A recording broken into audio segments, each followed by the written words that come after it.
একবার রসুলে পাক নিজেই নামাজ পড়াচ্ছেন, 4 রাকাতের নামাজ। কে পড়াচ্ছেন? নবীজি নিজে। সুবহানাল্লাহ বললেন না? আর জোরে পড়েন না সুবহানাল্লাহ, আরো জোরে পড়েন না সুবহানাল্লাহ। আসরে 4 রাকাতের নামাজ রসুল পড়াচ্ছেন। 4 রাকাতের নামাজ 3 রাকাত পড়াইয়া সালাম ফিরিয়ে দিছে। কয় রাকাত পড়ানোর দরকার ছিল? কয় রাকাত পড়াইছেন? কয় রাকাত?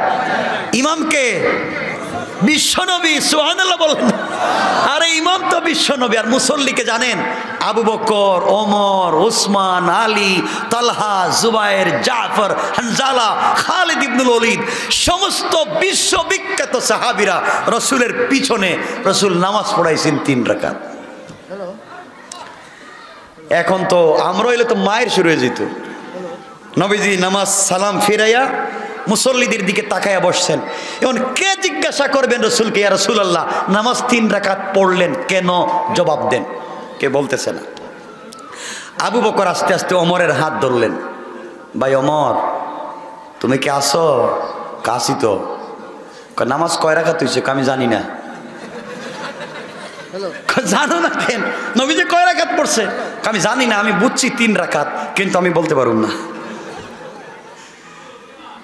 তুমি বলো না কেন? ও ভাই, আমারে দেখিস কয়েস না, আমার দরকার নাই। 6 রাকাত হয়েছে, 6 রাকাতই থাকুক, কিছু বলার দরকার নাই। আবু বকর রসুলকে কিছু বলতে চায় না, ওমর রসুলকে কিছু বলতে চায় না। দুজন মিলিয়া গেছে উসমানের কাছে। কাছেই বসা উসমান, ভাই নামাজ কয় রাকাত হয়েছে? আপনাদের মনে কয় রাকাত হয়েছে? আমি জানি না, আপনারা কোন?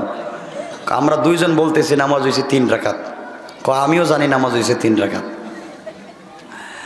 আবু বকর বলছেন, ভাই ওসমান, তুমি তো জিন্নুর আইন, রসুলের 2টা মেয়েকে বিয়ে করেছ, তোমার অনেক সম্মান রসুলের কাছে।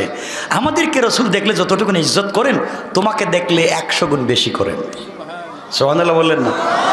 যে কথায় কথা চলে আসে, ইজ্জতের মশলায় গেলে আরো দূরে চলে যাবে। বাদ রসুল পাক ইসলাম তোমাকে ইজ্জত করেন, তুমি একটু বলো না রসুল নামাজ পড়েছেন 3 রাকাত। ভাই আমি মসজিদ থেকে বাইরে গেলাম, আমি নামাজে আসছি, এটাও তোমরা রসুলকে বলার দরকার নাই।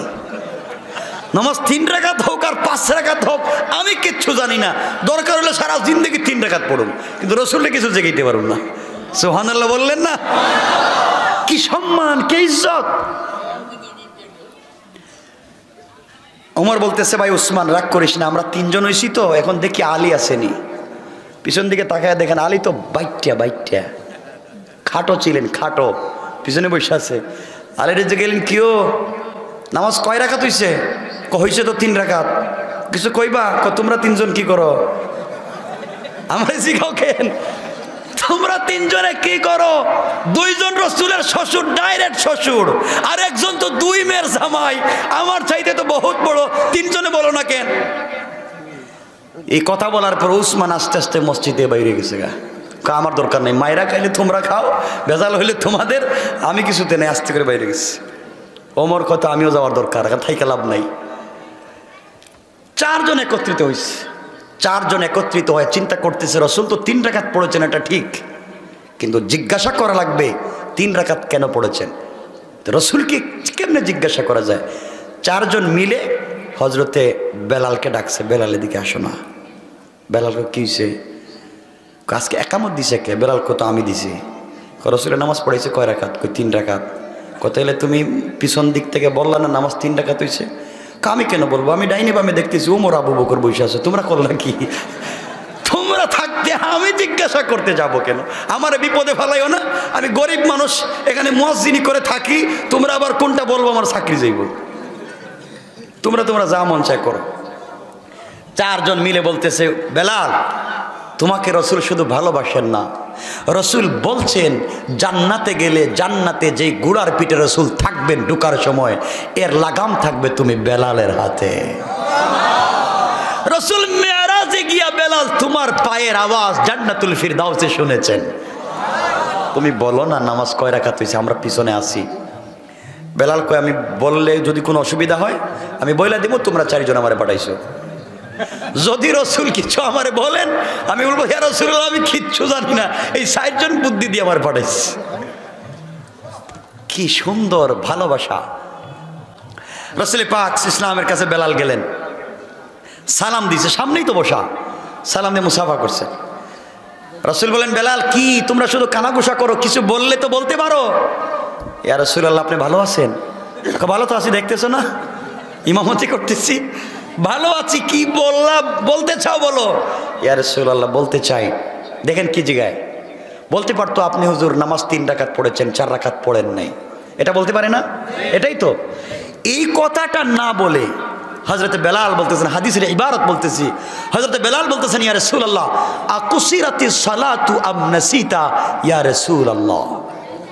বেলাল বলতেছেন, ওগো আল্লাহর পয়গম্বর, আজকে থেকে কি 4 রাকাত নামাজ 3 রাকাত হয়ে গেছে? আল্লাহ কি জিব্রাইল পাঠাইয়া আজকের থেকে বলেছেন যে আমরা আসরের নামাজ 3 রাকাত পড়বো?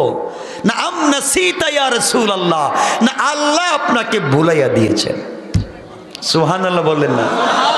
বলতেছে না আপনি নামাজ 3 রাকাত পড়েছেন, বলতেছে না আপনি ভুল করেছেন, বলতেছে আজকের থেকে কি আমরা 3 রাকাত পড়বো নামাজ আসরের, নাকি আল্লাহ আপনাকে ভুলাইয়া দিয়েছেন? নবীজি বলছেন, বেলাল সহজ করে বলো নামাজ কয় রাকাত? ইয়া রাসূলুল্লাহ নামাজ হয়েছে 3 রাকাত। তাহলে এত কিছু দরকার কি? দাঁড়াও, ভুল হয়ে গেছে, আবার 4 রাকাত পড়ে নেই। সুবহানাল্লাহ। ইসলাম কত সুন্দর।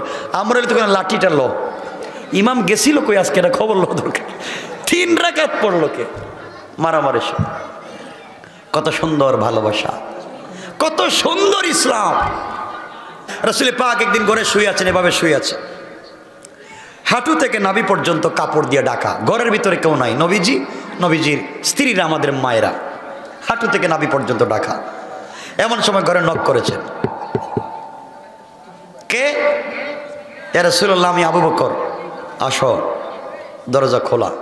আবু বকর ঢুকলেন, ঢুকে দেখেন রাসূলের নাভি পর্যন্ত কাপড় আছে, শরীরটা খোলা, শুয়ে আছেন বিছানায়। কিছুক্ষণ পরে আবার এসে ডাক দিলেন, কে? ইয়া রাসূলুল্লাহ আমি ওমর। আসো। আসলেন। কিছুক্ষণ পরে আবার ডাক করেছেন, কে? ইয়া রাসূলুল্লাহ আমি ওসমান। রাসূল বলছেন, থামো, আসার দরকার নেই, দাঁড়াও। এরা দুইজনকে আমরা আসলাম, বললেন আসো, আসলাম। ওসমান আসতে করলেন, থামো, ব্যাপারটা কি? রাসূল উঠলেন, ভিতরে গেলেন, কাপড় পাল্টালেন, গোটা বডি ডাকলেন, সুন্দর লেবাস পরলেন, নিজে দরজাটা খুলে দিলেন। সুবহানাল্লাহ বললেন না? ওসমান ভিতরে ঢুকলেন, ওসমান চলে গেলেন, লম্বা ঘটনা সংক্ষেপ, সবাই চলে গেলেন। আবু বকর ওমর একদিন বলে, ইয়া রাসূলুল্লাহ ওই দিন আমরা গেলাম, আমাদেরকে দেখে আপনি উঠলেন না, শুয়ে থাকলেন। আর উসমান যাইতে উঠলেন, কাপড় চেঞ্জ করলেন, নিজে দরজা খুলে দিলেন, ব্যাপারটা কি? নবীজি বললেন, ওমর, আবু বকর তোমরা জানো না আমি ওসমানকে দেখলে কেন লজ্জা পাই? এই ওসমানকে দেখলে আল্লাহর ফেরেশতারা পর্যন্ত লজ্জা পায়। ওসমান যখন রাস্তা দিয়ে হেঁটে যায়, আমার আল্লাহ মুস্কি মুস্কি হেসে বলে, ও তো রাসূলের 2 মেয়েকে বিয়ে করে গোটা জান্নাতটা ক্রয় করে নিজের হাতে নিয়ে ফেলেছে। সুবহানাল্লাহ। কি সম্পর্ক, কি ভালোবাসা, দিনটা কেমন সুন্দর ছিল আমার বন্ধুগণ, কেমন ভালোবাসা। এই ওসমান রাসূলের মেয়ের জামাই, হযরতে আলী রাসূলের মেয়ের জামাই, আবু বকর, ওমর সবাই বসছেন। কথা শুনতেছেন আমার? সবাই বসছেন। নবীজি বলছেন, আজকে খাবার হবে, খাবার একসাথে খাবো। সবাই বলেন, ইয়া রাসূলুল্লাহ আপনি বন্টন করে দেন। নবীজির এখানে বসছেন হযরতে উসমান, এদিকে বসছেন হযরতে আলী, হযরতে আবু বকর, হযরতে ওমর, সবাই এখানে বসছেন, খেজুর খাচ্ছেন। কি খাচ্ছেন? খেজুর খাচ্ছেন। দেখেন মধ্যখানে বিশ্বনবী বসা, শ্বশুর বসা, জামাই বসা, খাচ্ছেন। খাইতে খাইতে হঠাৎ রাসূল বলেন, সাহাবীরা খাবার থামাও, কথা আছে। আবু বকর মনে মনে ভাবলেন, জিন্দেগি তো রাসূল এমন কাজ করলেন না, আজকে হঠাৎ করে বলেন খাবার বন্ধ, বন্ধ করো খাবার। দেখে কি বলেন? রাসূল বললেন, সাহাবীরা তোমরা বলো তো, আমি জীবনে এমন পেটুক দেখি নাই। পেটুক, পেটুক বুঝেন তো? কম খায় না বেশি খায়? আপনাদের এলাকায় বেশি খায় যে তারে কি কয়? খাদক। খাদক কয়। পেটুক বেশি খায়। সাহাবীরা তোমরা জানো আমি নবীজি বসা, আমি থাকতে মানুষ এমনি লজ্জা পায়, আর আমার সামনে সামনে বৈশা এমন পেটুক কে যে সব থেকে বেশি খেজুর খাইলো? সাহাবায়ে কেরাম তো ভয় পেয়ে গেছে, লজ্জা পেয়ে গেছেন। হঠাৎ করে রসুল আমাদেরকে লজ্জা দিচ্ছেন, আমরা বেশি খেয়েছি। নবীজি বললেন, সাহাবীরা শুনো, যার সামনে যত বেশি খেজুরের বিচি, বিচি তো বুঝেন দানা, খেজুরের বিচি দেখবা সে সব থেকে বেশি খাইছে। যে সামনে বেশি বিচি সে বেশি বেশি খাইছে। দেখো তো, সবাই খুঁজতে লাগলেন। খুঁজে খুঁজে দেখেন আলীর সামনে এতটা বিচি। আবু বকর বলতেছে, এই লোকটা এত বাইটটা, এত বেশি কেমনে খাইলো সবার সামনে? লজ্জা শরম নাই? নবীজি বসা। হযরতে আলী লজ্জা পেয়ে গেলেন যে আসলে এতগুলা বিচি করতে গেল, আমি তো খাই নাই, এতগুলা বিচি করতে গাই, লজ্জা পাচ্ছেন। হযরতে আলী দাঁড়ালেন, দাঁড়ায় বলেন, সাহাবীরা শুনো, আমি তো খাইছি, আমি পেটুক, আমি খাদক, আমার সামনে বিচির তুস্তূপ পড়ে আছে, সব থেকে বেশি যদি আমি খাই, কিন্তু এই মজলিসে এমন পেটুকও আছে, খেজুরও খাইছে, বিচিও খাইছে। সুবহানাল্লাহ বললেন না? যার সামনে দেখবে একটা বিচি নাই, হ্যাঁ সব থেকে বেশি খাইছে। আমি তো বিচি রাখছি, বিচি শুদ্ধ খাইছে। সাহাবায়ে কেরাম খুঁজতে লাগলেন কার সামনে বিচি নাই। দেখেন নবীজির সামনে একটাও বিচি নাই। সুবহানাল্লাহ বললেন না? আওয়াজ করে বলেন না সুবহান। এর অর্থ হইল রসুল খেজুর খাইয়া বিচিটা আলীর সামনে রাখছেন। খেজুর খাইয়া বিচিটা আলীর সামনে, অথচ আলী রসুলের মেয়ের জামাই। শ্বশুর আর জামাইয়ের কি সম্পর্ক? আর আপনাদের কি সম্পর্ক? কিছু দূর যাওয়ার পরে জামাই খাব্বা, ফরিদপুরের রাস্তা দিয়ে হাঁটা যাইতেছে না, যে ঠান্ডা লাগতেছে আমার, একটা সিগারেট থাকলে দাও না, একটা সিগারেট। সিগারেট শ্বশুরের জামাইকে সিগারেট দাও। আর রাসূল পাকের শ্বশুর জামাইয়ের কি সম্পর্ক? আল্লাহ যেন আমাদের পরিবারগুলোকে এমন সুন্দর করে, সবাই বলেন আমিন, আরো জোরে আওয়াজ করে বলেন আমিন। কি সম্পর্ক, কি দিন, কি ইসলাম তাদের মধ্যে। আমার মুসলমান বন্ধুগণ, গভীর মনোযোগ। এই বিশ্ব নবী সাল্লাল্লাহু আলাইহি ওয়াসাল্লামকে সাহাবায়ে কেরাম কতটুকুন ভালোবাসতেন, এই ভালোবাসা তো আপনাদের জানা নাই। বাইরে ইসলামের জন্য কষ্ট করা লাগবে, নচেত ইসলাম কায়েম হবে না। আমরা যাকে খলিফাতুল মুসলিমিন আবু বকর নামে চিনি, হযরতে আবু বকর সিদ্দিক রাদিয়াল্লাহু তাআলা আনহু যখন কালিমা পড়ে মুসলমান হতে গেলেন, নবীজির কাছে যখন দিন পৌঁছে গেল, নবীজির কাছে যখন নবুয়ত পৌঁছে গেল, নবীজি দ্বীনের দাওয়াত দিতে লাগলেন। দ্বীনের দাওয়াত দিতে দিতে তার বাল্য বন্ধু হযরতে আবু বকর সিদ্দিকের কাছে গিয়ে বলেন, আবু বকর, তুমি আমাকে ভালো করে চিনো, আমিও তোমাকে ভালো করে চিনি। আবু বকর, আমি আজকের থেকে নবী এবং রাসূল কালিমার দাওয়াত দিচ্ছি, তুমি কি কালিমা পড়বা না? কালিমাটা পড়ে নাও। আবু বকর ডাক দিয়া বললেন, মুহাম্মদ ইবনে আব্দুল্লাহ, তুমি আমার বন্ধু সন্দেহ নাই, কিন্তু তুমি যে বললা তুমি নবুয়ত লাভ করেছো, তোমার কাছে নবুয়ত এসেছেন, কোরআন নাজিল হয়, এর প্রমাণ কি? তোমার কাছে কি কোনো প্রমাণ আছে? প্রমাণ থাকলে দাও, প্রমাণ ছাড়া তো আমি আবু বকর মানতে পারি না। আমার নবী ডেকে বললেন, আবু বকর, তুমি আমার কাছে নবুয়তের দলিল চাইলা, আমার কাছে নবুয়তের প্রমাণ চাইলা, আমি নবী কি না তুমি প্রমাণ চাইলা। আবু বকর রে, আমি নবী হয়েছি আজকে, আমি নবী হওয়ার 5-6 বছর আগে নবুয়তের দলিল পৌঁছে গিয়েছে তোমার কাছে। কোন সুবহানাল্লাহ। আবু বকর ডাক দিয়ে বললেন, বন্ধু মুহাম্মদ ইবনে আব্দুল্লাহ, তুমি নবুয়ত লাভ করে আমার কাছে দ্বীনের দাওয়াত দিচ্ছ, আর বলছো তুমি নবী এবং রাসূল, আবার বলতেছো আমার কাছে নবুয়তের দলিল আরো আগে পৌঁছে গেছে, কেমনে কি বুঝি না। আমার নবীজি বলেন, আবু বকর রে, তুমি তো কিছুদিন আগে আমাকে বলেছো, তুমি তো কিছুদিন আগে আমাকে বলেছো, কয়েক বছর আগে তুমি একটা স্বপ্ন দেখেছিলে, ব্যবসার জন্য তুমি সিরিয়া শামে গিয়েছিলে, ওই জায়গায় তুমি ঘুমে স্বপ্নে দেখেছ আসমানের উপরে একটা চন্দ্র, হঠাৎ করে চন্দ্রটা চূর্ণ বিচূর্ণ হয়ে গেছে, ভেঙ্গে গেছে। চন্দ্রটা ভেঙ্গে প্রত্যেকটা টুকরা মদিনার অলিতে গলিতে, মদিনার মক্কার প্রত্যেকটা মানুষের ঘরে ঘরে পৌঁছে গিয়েছে। স্বপ্নে দেখেছো চন্দ্রটা ভেঙ্গে প্রত্যেকটা মক্কার মানুষের ঘরে ঘরে পৌঁছে গেল। এরপরে তুমি বললা স্বপ্নে দেখেছো, হঠাৎ করে দেখো যেই চন্দ্রটা ভেঙ্গে মানুষের ঘরে ঢুকে গিয়েছে, হঠাৎ করে এই চন্দ্র আগের চাইতে বেশি আলোকিত হইয়া একবারে পূর্ণিমার রাতের মতো হইয়া আবার আসমানের মধ্যে চন্দ্রটা দেখা যায়।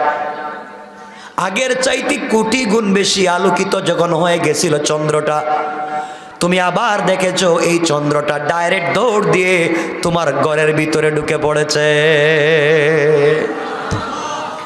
আল্লাহ তোমাকে বুঝাইয়া দিয়েছেন নবুয়তের আলোটা মক্কার প্রত্যেকের ঘরে ঘরে ঢুকবে, আংশিক অথবা পুরাপুরি। ঘরের 5 জন সদস্য হলে 2 জন ইসলাম কবুল করলো, অথবা 1 জন অথবা 3 জন পুরাপুরি করলো না। আর তোমার ঘরের ভিতরে পূর্ণ চাঁদ ঢুকে গিয়েছে, এর অর্থ হলো তোমার ঘরটা পুরানো ভাবে আল্লাহ রাব্বুল ইজ্জত ওয়াল জালাল সমস্ত বনি আদমের মধ্যে আমি বিশ্ব নবীর পরে উম্মতের মধ্যে শ্রেষ্ঠ সম্মান আল্লাহ তোমাকে দিয়েছে। আবু বকর ডাক দিয়া বললেন, মুহাম্মদ ইবনে আব্দুল্লাহ বন্ধু আমার আর বলা লাগবে না। খুশির ঠেলায় দাঁড়িয়ে গেলেন, আমার নবীর কপালে চুম্বন করলেন আর জড়াইয়া ধরলেন আর বললেন, বন্ধু দেরি করা যায় না, আর দেরি করো না, তুমি আমাকে পড়াইয়া নাও লা ইলাহা ইল্লাল্লাহু মুহাম্মাদুর রাসূলুল্লাহ। হযরত সিদ্দিক আকবর কালিমা পড়ে মুসলমান হয়ে গেলেন। মুসলমান হয়ে যাওয়ার পরে আর ঘরের ভিতরে থাকতে ভাল লাগে না। দেখেন একটা মানুষ কত ভদ্র ছিল, নম্র। কুরাইশের মধ্যে সিদ্দিক আকবর অনেক দাম ছিল, মক্কার মধ্যে সিদ্দিক আকবরের অনেক সম্মান ছিল, অনেক ইজ্জত ছিল, মানুষ তাকে অনেক সম্মান দিত। এই সিদ্দিক আকবর দ্বীনের দাওয়াত দেওয়া শুরু করলেন। একদিন বিশ্ব নবীকে নিয়ে কাফেরদের এক মজলিসে গেলেন, কালিমার দাওয়াত দিলেন, ইসলামের কথা বিশ্ব নবী বলতে লাগলেন। কালিমার দাওয়াত যখন দিতে লাগলেন, হযরতে আবু বকরকে ওই সময় কিছু মানুষ এমন ভাবে মারতে লাগলো, হাদিসের ভাষা হলো হযরতে আবু বকর অজ্ঞান হয়ে মাটিতে পড়ে গেলেন। নাক মুখ দিয়ে রক্ত বের হতে লাগলো, নাকটা মুখটা থেতলাইয়া দিল। আবু বকরকে চিনা যায় না, আবু বকর মরে গেছেন মনে করে তারা ফেলে দিয়ে চলে গেল। হযরত সিদ্দিক আকবর মরে গিয়েছেন মনে করে মক্কার মানুষেরা আবু বকরকে ওখানে ফেলে দিয়ে চলে গিয়েছে। আত্মীয় স্বজন মিলে হযরতে আবু বকরকে ধরে ধরে কোলে করে উঠালেন। এই মানুষটাকে কোলে উঠানো যায় না, ধরাও যায় না। 4 জন একটা রুমাল বিছিয়ে দিলেন, কাপড় বিছালেন।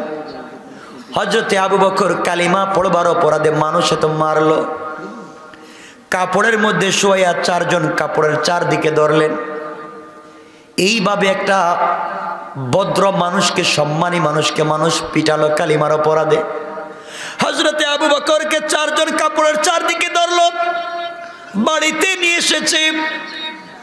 মায়ের কাছে এসে বলছে, শুনেন আপনার ছেলে মুহাম্মদ ইবনে আব্দুল্লাহ যে কালিমার দাওয়াত দেয়, এই কালেমা কবুল করেছে, মানুষ তাকে এইভাবে পিটাইছে অজ্ঞান। সারাদিন চলে গেল, সন্ধ্যা চলে এসেছে, আবু বকরের জ্ঞান ফিরে না।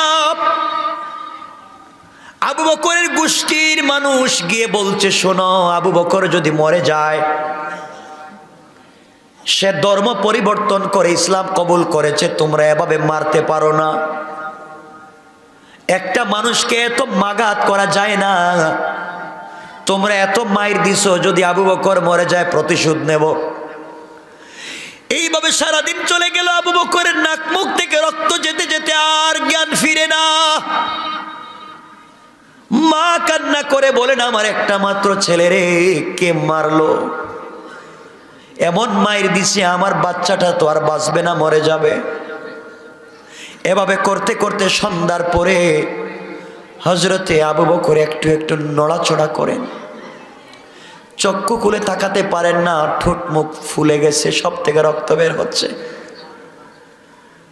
কথা বলতে পারতেছেন না, ইশারায় কথা বলতেছেন। মা ডেকে ডেকে বলছেন, বাবারে, কালিমার অপরাধে মানুষে তো মারলো, তুই তো চাইলে কালিমা ছাইড়া দিতে পারতে। হযরতে আবু বকর জ্ঞান ফেরার পরে বলছেন, মা শোনো, কে আছো আমার কাছে, শোনো, কে আমাকে মারলো আমি তা জানতে চাই না, কত কষ্ট পেয়েছি তা জানতে চাই না, মারে আগে বলো আমার বিশ্ব নবী কেমন আছে।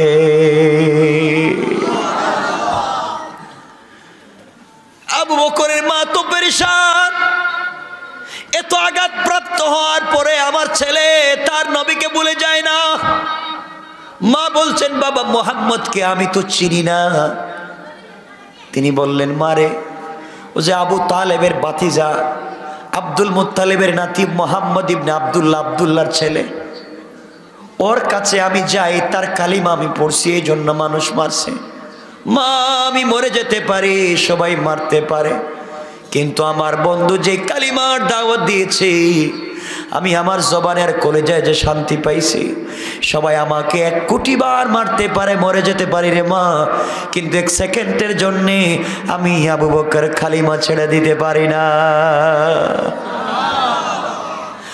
মা খাবার নিয়ে আসছেন, চামচ দিয়া মুখে দিতে চাইলেন, আবু বকর, বাবা 1 ফোঁটা পানি খা।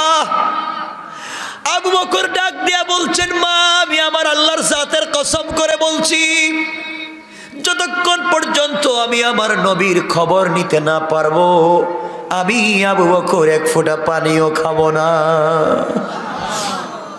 মা ডেকে বললেন, আবু বকর, আমি কেমনে চিনি না, জানি না তার বাড়ি কোথায়, আমি কোথায় গিয়ে তারে খুঁজবো? আবু বকর বলছেন, মা, খুঁজার একটা সুযোগ বলে দি, তুমি একটু খবর নিয়ে আসো, না আসলে আমি কিন্তু বাঁচবো না।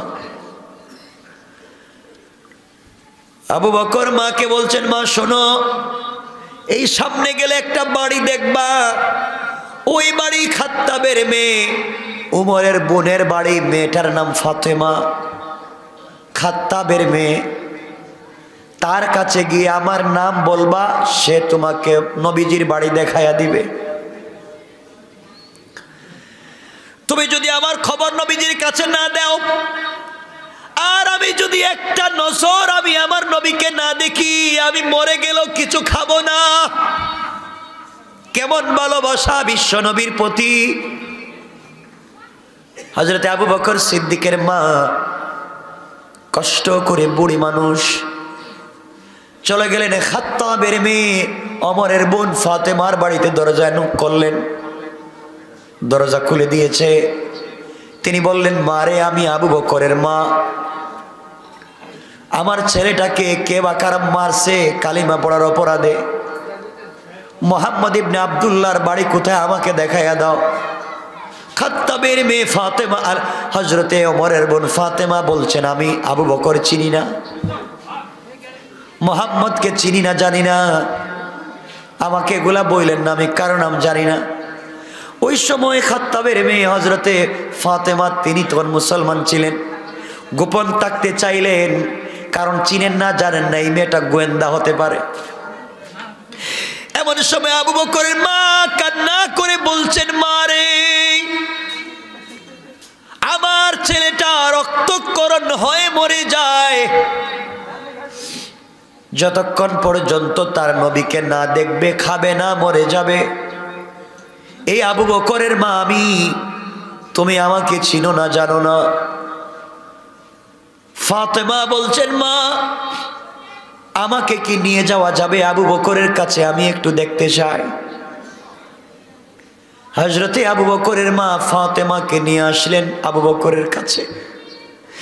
এসে দেখলেন চেহারাটা চিনা যায় না। আরে আপনারা জানেন না যে লোকটা মারছে বলতে লজ্জা হয়।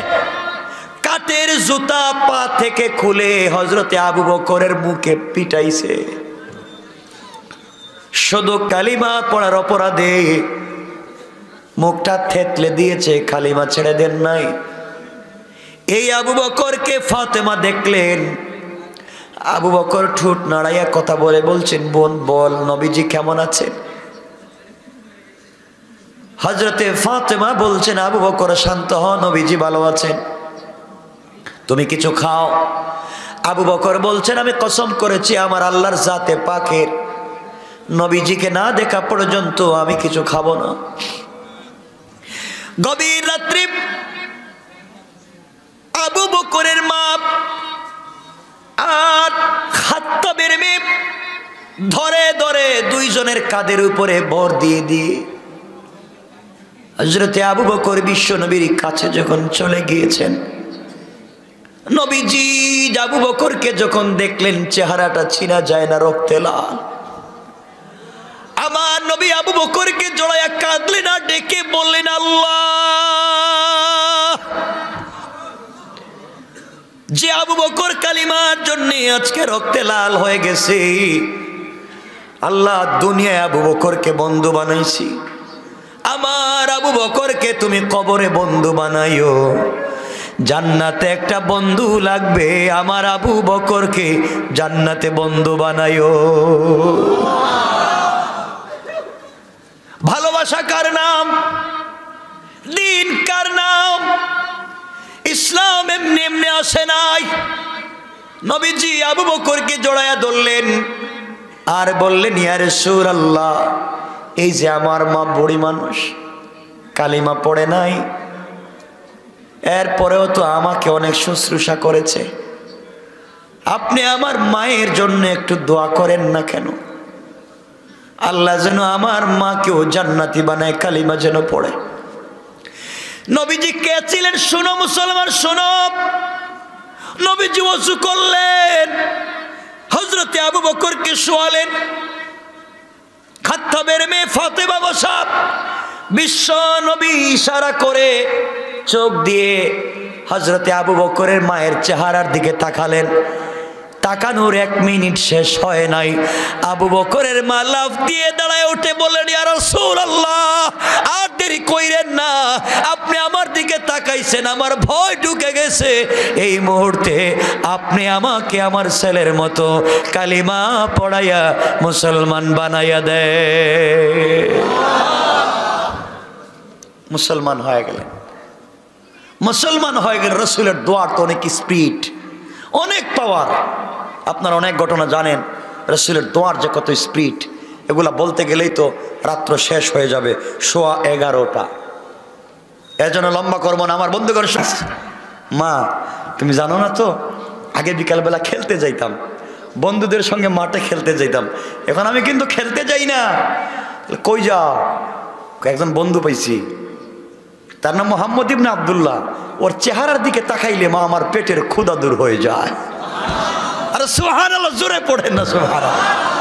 মা আমি এখন খেলতে যাই না, বন্ধুদের আড্ডায় যাই না, একটা বন্ধু পাইছি তো মোহাম্মদ, ওর কাছে যাই, গেলে না ওর কাছাকাছি বসি, ওর কাছে বসলে মাঝে কি গ্রান করে, এই গ্রান নাকি জান্নাতের গ্রান। সুবহানাল্লাহ বলেন না সুবহানাল্লাহ। মা আমি শুধু ওর চেহারার দিকে তাকাইতে ভাল লাগে, এজন্য আমায় আসি না। একথা বললেই মা শুধু মারে, কার কাছে যাচ্ছে? ওটা জঙ্গি। জঙ্গি কেন? হুজুরদের কাছে গেলেই, ছেলেদেরকে পাঠালেই আমরা বলি জঙ্গি।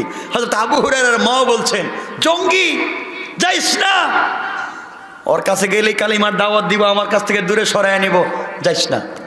মা তুমি জানো না তো, আসো না একদিন আমার সাথে, দেখো না তার চেহারা, তুমি দেখলেই তো পাগল হয়ে যাইবা, ওর চেহারার দিকে তাকাইলে মা কি যে মায়া লাগে, মায়া। তুমি জানো না মা, ওই মোহাম্মদ তো রাস্তায় শুয়ে থাকে আর আকাশের মেঘ তাকে ছায়া দেয়। মা তুমি তো মোহাম্মদকে চিনো না। ওরা ফান এলাকা জিক্রাক, মনে আছে? আমার আয়াত মনে আছে? এই নবীর কথাই বলছি। মা এই বেচারার সম্মান তুমি জানো?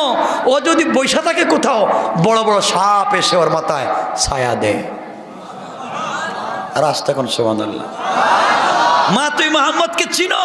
ও যখন রাস্তা দিয়ে হাইটে যায় না, এই যে পাথর দিয়ে আমরা খেলাই, ওই পাথরগুলোও তার সালাম দেয়। তুমি আমারে বলতেছো পাগল আর জঙ্গি? মা তুমি জানো না, ও যখন রাস্তা দিয়ে হেঁটে যায়, বনের পশু পাখি রাস্তায় দাঁড়ায়া সেই মোহাম্মদকে সালাম দেয়। সুবহান। তুমি বলছো পাগল। মা বলছে দেখিস না, মক্কার বড় বড় লিডারেরা, নেতারা, আবুল আহাব, আবু জাহাল বলছে না ওটা পাগল? বলছে না পাগল, ওর ধারে কাছে যাইতে না? মা তুমি জানো এরা বলে পাগল। আমার প্রথম কথা মনে আছে, নবীকে পাগল বলেছিলাম বর্তমানকারেরা হচ্ছে আবু জেহেল প্রো, মনে আছে? এই জায়গায় আসলাম শুধু মনে রাখবার জন্য চলে এসেছি। আমার বন্ধুগণ, মা বলছে দেখছো না বড় বড় লিডারেরা বলছে ওটা পাগল। আবু হুরায়রা বলছেন মা ওরা তো সত্যি বলে পাগল। দিনের বেলা আইন করে মোহাম্মদের কাছে যাওয়া যাবে না, যে কালিমা পড়বে তারে পিটাইবে। মা দেখি তো, আর রাত্রে হইলে এরাই গিয়া মোহাম্মদের কালিমা, মোহাম্মদের কোরআন তিলাওয়াত শুনে। সুবহানাল্লাহ, একটু জোরে পড়েন না সুবহানাল্লাহ। মা তাহলে শোনো, এ আবু জাহেলের আইন করে যেই ব্যক্তি মোহাম্মদের কোরআন তিলাওয়াত শুনতে যাইবা, তার কাছে যাইবা, তাকে মায়ের পিটানো হবে। কেউ যখন যায় না, সবাই যখন রাত্রে ঘুমিয়ে যায়, আবু জাহাল চিন্তা করে আহারে আজকে আইন করেছি যেই ব্যক্তি মোহাম্মদের কোরআন তিলাওয়াত শুনতে যাইবে তাকে পিটানো হবে। সুতরাং মক্কার কোন মানুষ আজকে মোহাম্মদের কোরআন তিলাওয়াত শুনতে যাবে না। আমি আবু জাহাল তো রাত্রে ঘুম আসে না, যত বিরোধিতা করি না কেন, মোহাম্মদের কোরআন তিলাওয়াত না শুনলে আমার ঘুম আসে না। আল্লাহু আকবার। মক্কার মানুষ ঘুমিয়ে যায়, আবু জাহাল রাত্রবেলা চলে গিয়েছে। নবীজি আস্তে আস্তে কোরআন পড়েন, মিলানো আয়াত, আর রহমান আল্লামাল কোরআন খালাকাল ইনসান, কত সুন্দর মিলানো। ওয়াশ-শামসি ওয়া দুহাহা ওয়াল কমারি ইযা তালাহা, শুধু মিলানো পড়ে আর মজা লাগে। মজাই তো লাগে, মজাই লাগে, শুধু পড়ে আর মজা লাগে।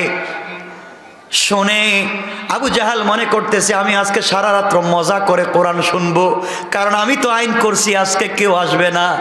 এদিকে আবু সুফিয়ান বলে আজকে আইন হইছে বিশ্বনবী মুহাম্মদের কোরআন তিলাওয়াত শুনতে কেউ যাবে না, আমি যাই। আবু সুফিয়ান সে নিজেও আসছে। এদিকে উতবা, শয়বা, মুগীরা ওরা মনে করে আজকে আইন হইছে কেউ যাবে না, আমি যাই বলতে বলতে সবাই গিয়েছে। নবীজি সব ফজর পর্যন্ত কোরআন তেলাওয়াত করলেন। যখন তেলাওয়াত বন্ধ করে দিলেন সকাল হয়ে গেল। আবু জাহেল কয় সকাল হওয়ার আগে বাড়িতে যাই, গিয়ে ঘুমায়া যাই, নাইলে মানুষ বলবে আমি আইন করলাম আবার আসলাম কেন।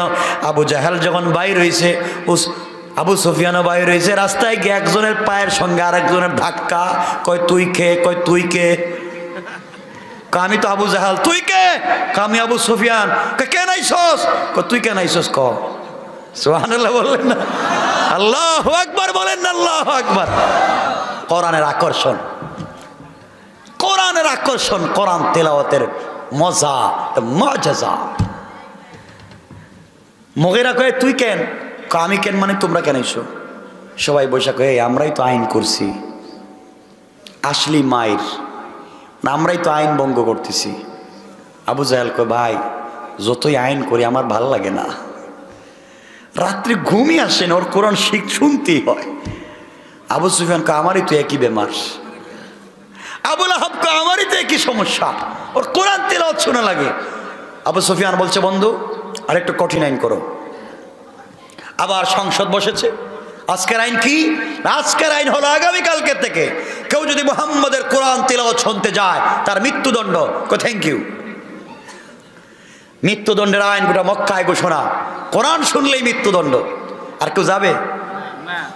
আবু জাহেল রাত্রে ঘুমাইছে, রাত 1টার দিকে তার ঘুম আসে না। কয় আজকে তো আর কেউ আসবে না, মৃত্যুদণ্ড, এই বয়ে কি আর কেউ আসে? যাই গে আমি কোরআন তিলাওয়াত শুনতে যাই। সুবহানাল্লাহ বলেন না? নবীজি পড়তেছেন বিসমিল্লাহির রহমানির রহিম, আল্লাহু আকবার। কোরআন তেলাওয়াত। আবু জাহেলের তো পাগল হয়ে গেছে, কি রে আজকে একা মজা করে শুনতেছি। আবু সুফিয়ানকে, আবু জাহেলটা তো কালকে শক্ত করছি, আসলেই মৃত্যুদণ্ড, আমি যাই না। আবু সুফিয়ানও সবগুলো আবার রাত্রে হাজির, যাওয়ার সময় সবগুলো আবার দেখা, কিরে তুই কেন আইসস? তুই কেন আইসস? মৃত্যুদণ্ডের আইন করছে কে? আমি করছি। তুই দস্তখত দিলে সব তো ঠিক, আমরা এলাম কেন?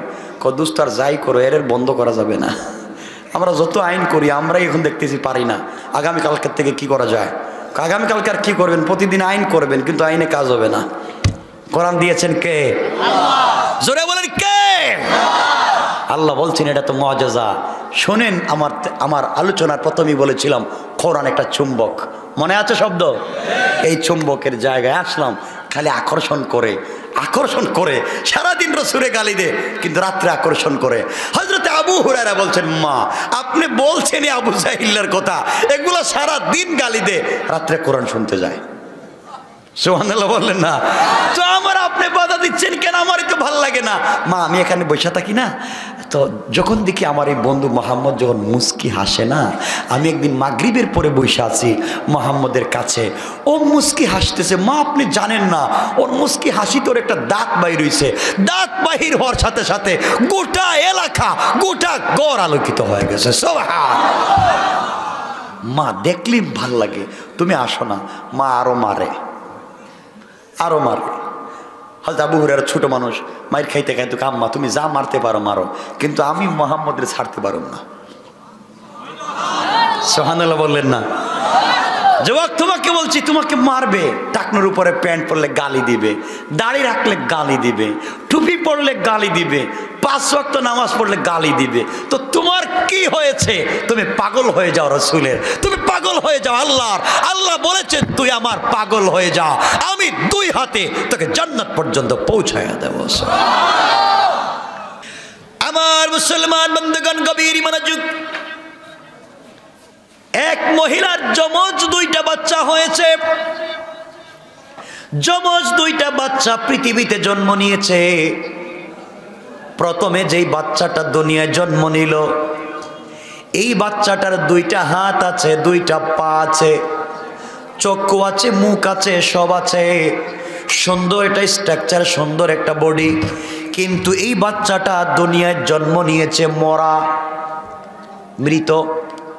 আপনারা বলেন যে এই বাচ্চাটার হাত আছে, পা আছে, সব আছে, সুন্দর একটা বাচ্চা দুনিয়ায় জন্ম নিয়েছে, কিন্তু জীবন নাই, রূহ নাই, হায়াত নাই। এই লোকটাকে কি আপনারা গোসল দিবেন? কথা বলেন।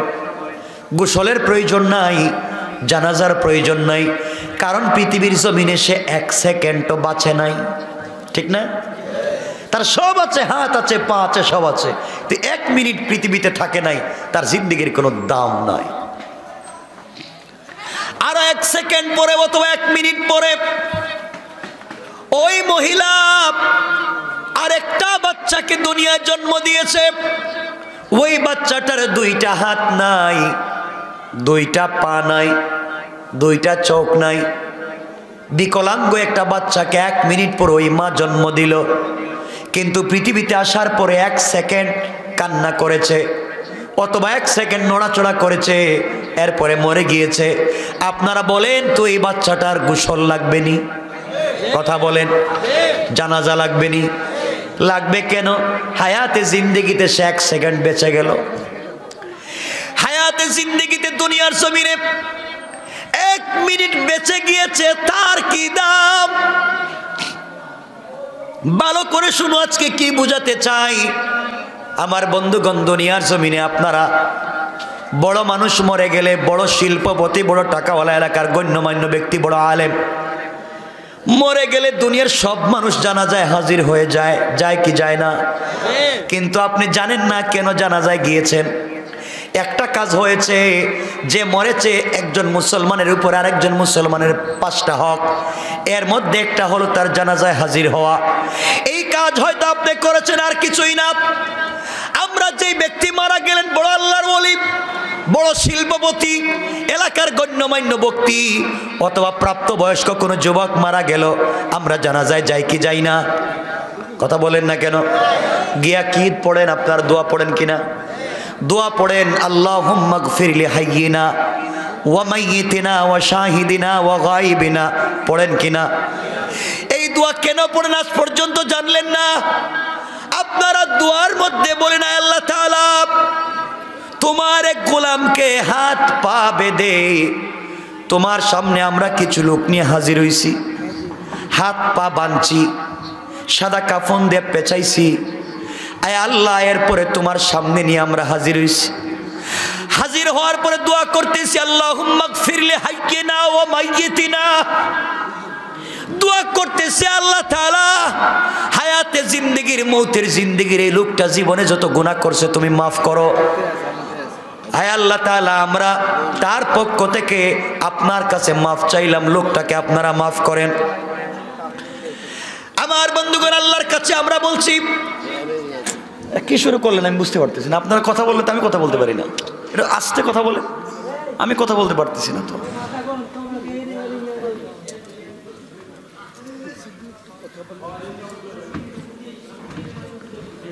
আমার বন্ধুগণ, আমরা সবাই ওই লোকটাকে হাত পা বেঁধে সাদা কাপড় দিয়ে পেছাইয়া জানাজার জন্য নিয়ে দোয়া করি, আল্লাহ যেই লোকটাকে নিয়ে আজকে তোমার সামনে মাঠে হাজির হইছি, কিছুক্ষণ পরে তাকে তোমার হাওয়ালা করব, কবরে রেখে দিব। আয় আল্লাহ তাআলা এই গোলামটাকে তুমি মাফ করে দাও, তার গুনাহ মাফ করে দাও, তা বলি কিনা? এখানে আমার লাভ কি? লাভ তো সব তার। যার জন্য দোয়া করলাম লাভ তো তার, যার জন্য দোয়া করলাম লাভ তো তার, সে মরছে তার জন্য দোয়া করলাম, আমার লাভ কি? আপনারা জানেন না কার জানাজায় গেলেন? বড় মানুষের জানাজায় গেলেন, যে মরছে তার জন্য আল্লাহর কাছে দোয়া চাইলেন। আর যেই বাচ্চাটা এক সেকেন্ড দুনিয়ার জমিনে বেঁচে ছিল, ছোট্ট যেই বাচ্চাটা এক সেকেন্ড বাঁচার পরে মরে গেল, এই বাচ্চার জানাজায় আমি গেলাম না, কারণ বাচ্চাদের জানাজায় আমরা যাই না। ছোট ছোট বাচ্চা মারা গেলে জানাজা যাই না, 2-4-5 জন মিলে জানাজা পড়াইয়া দেয়, ঠিক না? আপনি বুঝেন নাই, আসলে আপনি বুঝেন নাই, দিন জানেন নাই, কার জানাজায় যাবেন বুঝেন নাই। এই ছোট্ট বাচ্চার জানাজায় আমরা যাই না, অথচ এই ছোট্ট বাচ্চার জানাজায় আমরা কি দোয়া পড়ি? পুরুষ হলে পড়ি আল্লাহুম্মা জাআলহু লানা, মেয়ে হলে পড়ি হালানা, আল্লাহুম্মা জাআলহু লানা ফারাতাও ওয়া জাআলহু লানা আজরাও ওয়া যুখরা, এই দোয়া পড়ি। আপনি জানেন না দোয়ার অর্থ কি জন্য আপনি জানেন না, এই জন্য আপনি জানেন না। আমরা ওই সময় দোয়া পড়ি, আয় আল্লাহ তাআলা তোমার কাছে একটা মাসুম বেগুনাহ ফেরেশতা বাচ্চা নিয়ে হাজির হলাম, আয় আল্লাহ তাআলা এই বাচ্চার বরকতে, বাচ্চার ওসিলায় তুমি আমাদেরকে মাফ করে দাও। তাহলে আপনি ছোট্ট বাচ্চার জানাজায় হাজির হয়ে নিজের জন্য দোয়া করতে পারতেছেন, আর বড় মানুষের জানাজায় হাজির হয়ে তার জন্য দোয়া করেন। তো আমাদের যাওয়া উচিত কার জানাজায়?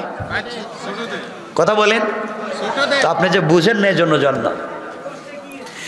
আমরা আল্লাহর কাছে দোয়া করি, আল্লাহ তাআলা ছোট্ট বাচ্চাকে নিয়ে তোমার সামনে হাজির হয়েছি, এর ওসিলায় তুমি আমাদেরকে মাফ করো। শেষে বলি শাফিআ ওয়া মুশাফফা, আয় আল্লাহ তাআলা শুধু আমাদেরকে মাফ করলে হবে না, এই বাচ্চাটাকে কিয়ামতের দিনে আমাদের ব্যাপারে সুপারিশকারী বানাইয়া দাও।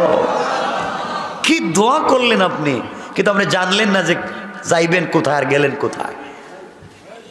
এজন্য ছোট্ট বাচ্চাদের জানাজায় বেশি যাবেন, নিজের লাভ, নিজের লাভ।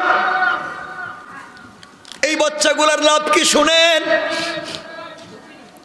কিয়ামতের দিনে আল্লাহ রাব্বুল ইজ্জত ওয়াল জালাল হিসাব নিকাশ যখন শেষ করবেন, হিসাব নিকাশ আরম্ভ করে দিবেন কিয়ামতের মাঠে, আল্লাহ এমন সময় ফেরেশতাদেরকে বলবেন, ফেরেশতারা এই যে ছোট্ট বাচ্চাটা 1 সেকেন্ড 1 মিনিট পৃথিবীতে বেঁচে ছিল, এরপরে যেই বাচ্চাটা মরে গিয়েছে অথবা অপ্রাপ্ত বয়স্ক নাবালিগ যেই বাচ্চা মরেছিল দুনিয়ায়, এই বাচ্চাগুলো আজকে কোথায় খুঁজে খুঁজে আমার সামনে হাজির করো।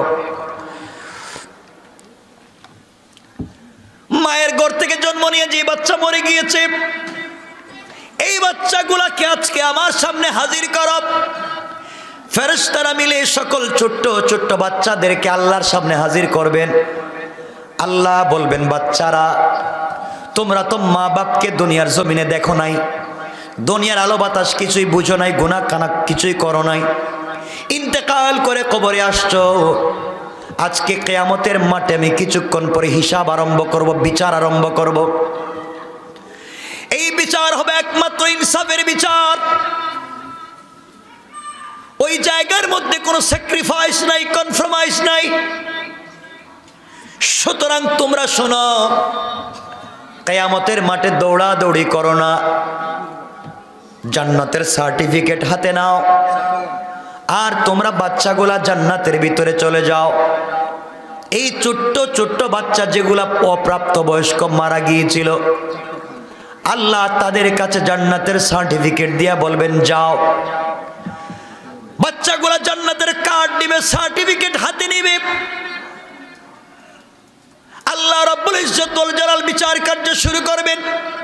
হঠাৎ করে দেখবেন বাচ্চারা কিয়ামতের মাঠে এদিক সেদিক দৌড়ায়। আল্লাহ বলবেন, কিরে ওদেরকে না আমি জান্নাতের সার্টিফিকেট দিয়া বললাম জান্নাতে যাইতে, ওরা যায় না কে? কিয়ামতের মাঠে দৌড়ায় কেন? ওদেরকে আমার সামনে হাজির করো। এই বাচ্চাগুলাকে আল্লাহর সামনে হাজির করা হবে। আল্লাহ বলবেন, তোমরা জান্নাতে যাও না কেন রে? তোমরা এখানে মাঠের মধ্যে দৌড়াদৌড়ি করো কেন? এই বাচ্চাগুলা ডেকে ডেকে বলবে, আয় আল্লাহ তাআলা, তুমি কেমনে বললা নিমক হারামের মতো আমরা জান্নাতে চলে যাব, কেমনে বুঝলা? আয় আল্লাহ তাআলা, দুনিয়ায় তেমনি এমনি আসি নাই। যেই বাবার ঔরসে, যেই মায়ের গর্ভ থেকে দুনিয়ায় এসেছিলাম, হায়াতে জিন্দেগির 1 মিনিট পাইছি, 1 দিন 1 বছর 2 বছর বাঁচছি, পরে মইরা গেছি। কিন্তু আমার মা তো আমাকে 10 মাস 10 দিন পেটে রাখছে। আমি মায়ের পেটে যাওয়ার পরে মা ঠিক মতো রাত্রবেলা খেতে পারে না, বমি হয়ে যায়। পা দিয়া পেটের ভিতরে আঘাত করছি। অগমনিব, আমার মা ঘুমায় না, সারা রাত্র দাঁড়ায়া দাঁড়ায়া কাঁদছে।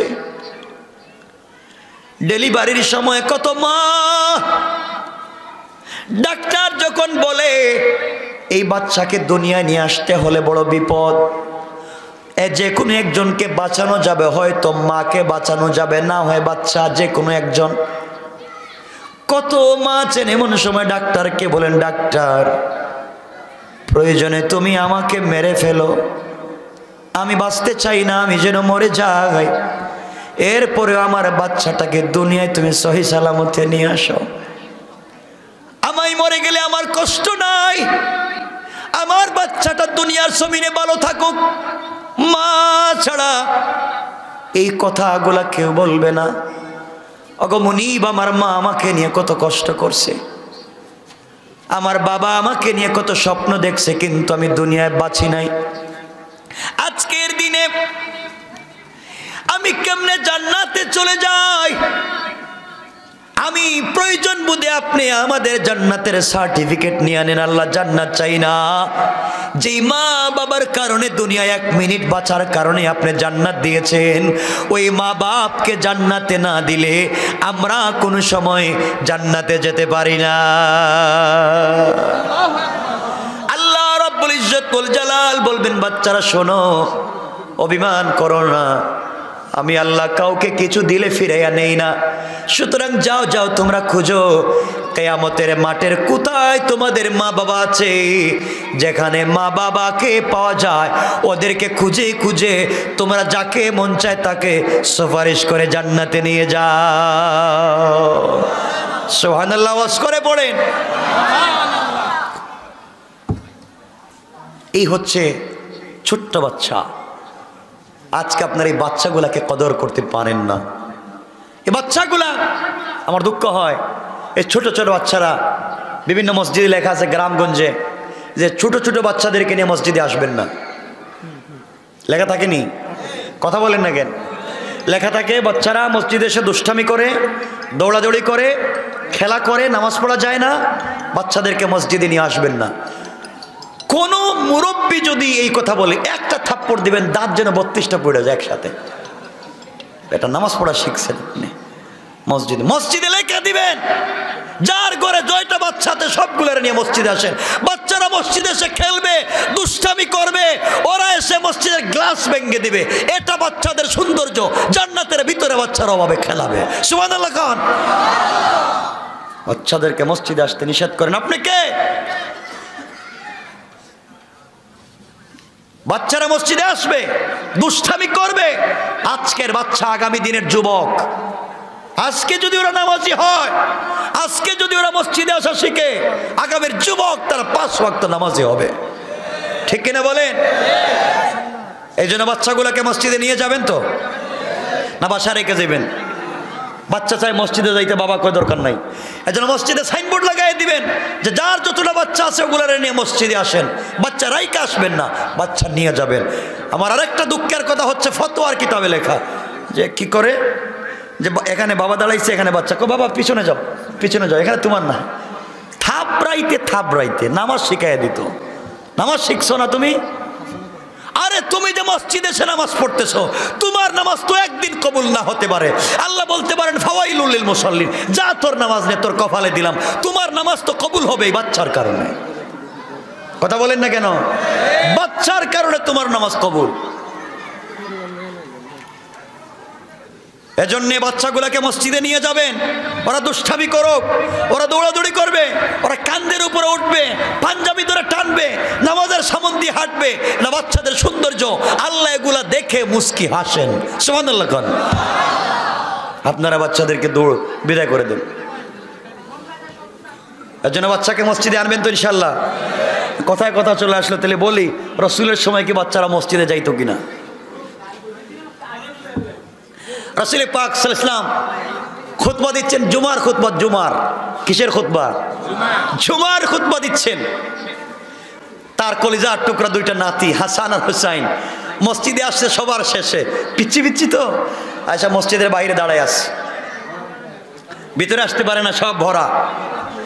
আসতে চাইলে কে থামো, পিছনে যাও, থামো, পিছনে যাও, সামনে যাইও না। রাসূল দেখলেন খুতবা দিচ্ছেন, রাসূল দেখলেন তার নাতি 2টা আইসা দাঁড়ায় আছে, মসজিদে ঢুকতে পারতেছে না। খুতবা দেওয়া বন্ধ করে দিলেন। মিম্বর থেকে নেমে গেলেন, নিচে হেঁটে গেলেন, 2টা নাতিকে ধরলেন, কাছে আনলেন, 2 নাতির মাথায় হাত দিয়া বাকি খুতবা রাসূল দিয়েছেন। সুবহানাল্লাহ বললেন না? কিসের ইসলাম? আর কই গেছে ইসলাম? শোনেন এরপরে কি রাসূল তো শেষ করলেন, নামাজ শুরু হইছে। রাসূল পাক নামাজে গিয়া সেজদায় গিয়ে এখন আর উঠেন না, লম্বা সেজদা দিচ্ছেন। এক সেজদা ছোট, আর এক সেজদা মোটামুটি 20 মিনিট আধা ঘন্টা। সাহাবায়ে কেরাম চিন্তা করেন কি নামাজ কি ভাঙ্গা দেখবো রাসূল কে আছেন না মরে গেছেন? এত লম্বা সেজদা দিচ্ছে কেন রাসূল পাক? নামাজ শেষ হলো, সাহাবায়ে কেরাম জিজ্ঞেস করলেন ইয়া রাসূলুল্লাহ আপনি তো লম্বা সেজদা দিলেন কেন হঠাৎ করে? বুঝলাম না। নবীজি বলছেন তোমরা জানো না আমার নাতি হুসাইন আমার কান্দে উঠে গেছে, কান্দে আমার নাতি উঠে গেছে, এখন তাকে নামাবো কেমনে? আমার ভাল লাগলো না, আমি সেজদায় থাকলাম, তার যতক্ষণ ভাল লাগছে ততক্ষণ আমার কান্দের উপরে ছিল, যখন নামছে তখন আমি উঠছি। সুবহানাল্লাহ খান। আপনার রাসূল থেকে বড় হুজুর হয়ে গেছে। ইসলামটা কেমন সুন্দর ছিল, কত সুন্দর ইসলাম। ইসলামকে বানাইছেন আপনারা কি? আর যদি বলে ইমাম সাহেব যদি নামাজে মোটামুটি কোনো ভুল করতে পারে, 4 রাকাতের নামাজে 3 রাকাত পড়তে পারে, নামাজ সালাম ফিরে ইমাম সাহেব হ্যাঁ কি বাড়িতে গেছে কেন মন বউ বাচ্চার কাছে, নামাজ 3 রাকাত কেন? সব ভুলে যান, ইমাম সাহেব রেদে চলবে না, সব ভুলে যায়। শুরু হইল মারামারি। আছে না নাই? এলা কি শুরু করছেন আপনি? জানেন মাসালা? তাহলে শুনেন, কষ্ট পাচ্ছেন আমার কথায়? আর জীবনে লাউ তুলিতে দাওয়াত দিয়েন না, বাইরে বলবেন আর জীবনে যেন না কয়। শোনেন তাইলে শোনেন, মাসআলা ভুল ইমামের হতে পারে, কেমনে জিজ্ঞাসা করবেন শুনেন। আমার মুসলমান বন্ধুগণ, গভীর মনোযোগ। এক আল্লাহর গোলাম এই দুনিয়ার জমিনে কোরআনের সঙ্গে সম্পর্ক করেছে। দুনিয়ার জমিনে তার ভুল ত্রুটি ছিল, কিন্তু কোরআনকে ভুলে যায় নাই। আল্লাহর গোলাম যখন ইন্তেকাল করে, আমার বন্ধুগণ মনে রাখবেন, আপনি ইন্তেকাল যদি করেন আর বডি যদি পচে যায়, ফুলে যায়, এয়ার কন্ডিশন যদি ঘর থাকে, আপনার স্ত্রী বলবে লাশটাকে তাড়াতাড়ি ঘর থেকে বের করো, দুর্গন্ধ হয়ে যায়। ছেলে বলবে বাবার লাশকে বেশি সময় রাখা যাবে না, দুর্গন্ধ হয়ে যাবে, বাসায় থাকতে পারবো না। আত্মীয় স্বজন এসে বলবে এই লোকটা মারা গেল গতকালকে, আজ অবধি তোমরা কবরে দিলে না কেন? যার সঙ্গে বন্ধুত্ব করলে, বন্ধুরা তুমি মরে যাওয়ার পরে মাটির উপরে রাখতে চায় না, তাড়াতাড়ি তোমাকে কবরে দিতে চায়। ভাইরে, এরা তোমার আপন বন্ধু না। ইন্তেকাল করবার পরে যারা তোমাকে বলে যায়, শুধুমাত্র তোমার চেহারা দেখবার পরে কিছু বন্ধু হয়তো জানাজায় শরীক হবে, আর কিছু বন্ধু বলবে অফিসে কাজ আছে চলে গেলাম। যাদের সঙ্গে সময় কাটাইছো, মরে দেখো কেউ তোমাকে চিনবে না। তোমার ভাই, তোমার বন্ধু, আত্মীয় স্বজন কবর পর্যন্ত তোমার সাথে যাবে, দোয়া পর্যন্ত থাকবে আর থাকবে না। কিছু লোক জানাজার নামাজ পর্যন্ত থাকবে আর থাকবে না। তোমার সন্তানেরা সর্বোচ্চ কবরে যাবে, এক কোদাল মাটি দিবে, এরপরে কিছুই না, কবরে রেখে দিবে। বাড়িতে আসবে, 1-2 দিন কান্না করবে, এরপরে যার যার কাজে ব্যস্ত হয়ে যাবে, তোমার নাম মনে নাই। খবর নিয়ে দেখো, খবর নিয়ে দেখো, তুমি আজকে তোমার দাদার নাম জানো না। অনেক আছেন এখানে, কয়জন আছেন যে আপনি আপনার দাদার নাম জানেন, বলতে পারবেন না। বুঝা গেল আজকে 2020, আবার আসবে 2120, 100 বছর। 100 বছর একদিন হয়ে যাবে, আজকে 2020, কিছুদিন পরে হবে 2120 সাল। 100 বছর পরে তোমাকে কেউ চিনবে না। তুমি যেই সন্তানকে রেখে যাবে, ওই সন্তান, তোমার সন্তানের সন্তান, নাতি তোমাকে চিনবে না। দুনিয়ার সবাই তোমাকে বলে যাবে, কেউ তোমাকে মনে রাখবে না। আজ তুমি যেই বাড়ির কথা বলো, এই বাড়ি আমার, তোমার আগে তোমার বাবা বলেছিল এই বাড়ি আমার, আজ বলছো তোমার। তুমি ইন্তেকাল করলে, তোমার ছেলেকে জিজ্ঞাসা করলে, তোমার ছেলেও বলবে এই বাড়ি আমার। সবাই বলে আমার, আসলে বাড়িটা কার? মনে রাখবেন, মনে রাখবেন, এই দুনিয়ার কিছুই না, সবগুলা ধাঁধা, সবগুলা ধোঁকা। আল্লাহর গোলাম ইন্তেকাল করেছে, কবরের ভিতরে লাশ রেখে দেওয়া হয়েছে। মনে রাখবেন, আপনি যে কোনো টাইম ইন্তেকাল করেন, যে কোনো সময় আপনার লাশকে কবরে রেখে দেয়া হোক, সব সময় টাইম হবে আসরের টাইম, আসর আর মাগরিবের টাইম হবে। আপনাকে কবরে যখন জিন্দা করা হবে, দুনিয়ার জমিনে আপনি যদি নামাজি হন, দুনিয়ার জমিনে আপনি যদি আল্লাহওয়ালা হন, আল্লাহ যখন তোমার আমার ভিতরে রূহ দিয়া দিবেন, কবরের ভিতরে জিন্দা করা হবে, আল্লাহ বলবেন ফেরেশতারা 5 মিনিট থামো, আমার গোলামকে প্রশ্ন করো না, দেখি তো কি করে, জিন্দা হওয়ার পরে কবরে কি করে। আমার বন্ধুগণ, যদি আমরা নামাজি হই, জিন্দা হওয়ার পরে তাকায়া দেখবো সূর্য পশ্চিম দিকে লাল। নামাজি হলে ডেকে ডেকে বলবি আমার স্ত্রী কোথায়, আমার বাচ্চা কোথায়, কে আছো কোথায়, আমাকে একটু ওযুর পানি দে, ওযু করতে হবে, নামাজ পড়া লাগবে, নামাজের তো টাইম চলে যাচ্ছে। আল্লাহ রাব্বুল ইজ্জত ওয়াল জালাল ফেরেশতাদেরকে বলবেন, ফেরেশতারা বলো তো আমার গোলামকে বলো, কবরের ভিতরে নামাজ পড়ার জায়গা নাই, কবরে নামাজ পড়া যায় না, তাড়াহুড়া করতেছে কেন, জানায়া দাও সে মৃত, আজ আর নামাজ পড়া যাবে না। ফেরেশতারা জানায়া দিবেন আল্লাহর গোলাম আপনি ইন্তেকাল করেছেন, আমরা আল্লাহর পক্ষ থেকে এসেছি আপনাকে প্রশ্ন করতে। এখানে আর নামাজ পড়া যাবে না। আল্লাহর গোলাম কান্না শুরু করে বলবে, আল্লাহ তাআলা মওত যখন দিয়েছো আসরের টাইমে কেন দিলা? আসরের নামাজ পড়ার তুমি সুযোগ দিলা না। সূর্য তো লাল হয়ে গেল, একটা সাজদা তোমাকে বেশি দিতে পারলাম না। আল্লাহ রাব্বুল ইজ্জত ওয়াল জালাল ডেকে ডেকে বলবেন, ফেরেশতারা খবরদার, যেই গোলাম মাটির নিচে এসে আমি আল্লাহর পায়ে সিজদা দেওয়াকে ভুলে যায় না, তাকে প্রশ্ন করার প্রয়োজন নাই। ওই গোলামের সকল প্রশ্নের জিম্মাদার স্বয়ং আমি আল্লাহ। কেন চিনেন না? সেই রবকে আপনি চিনেন না।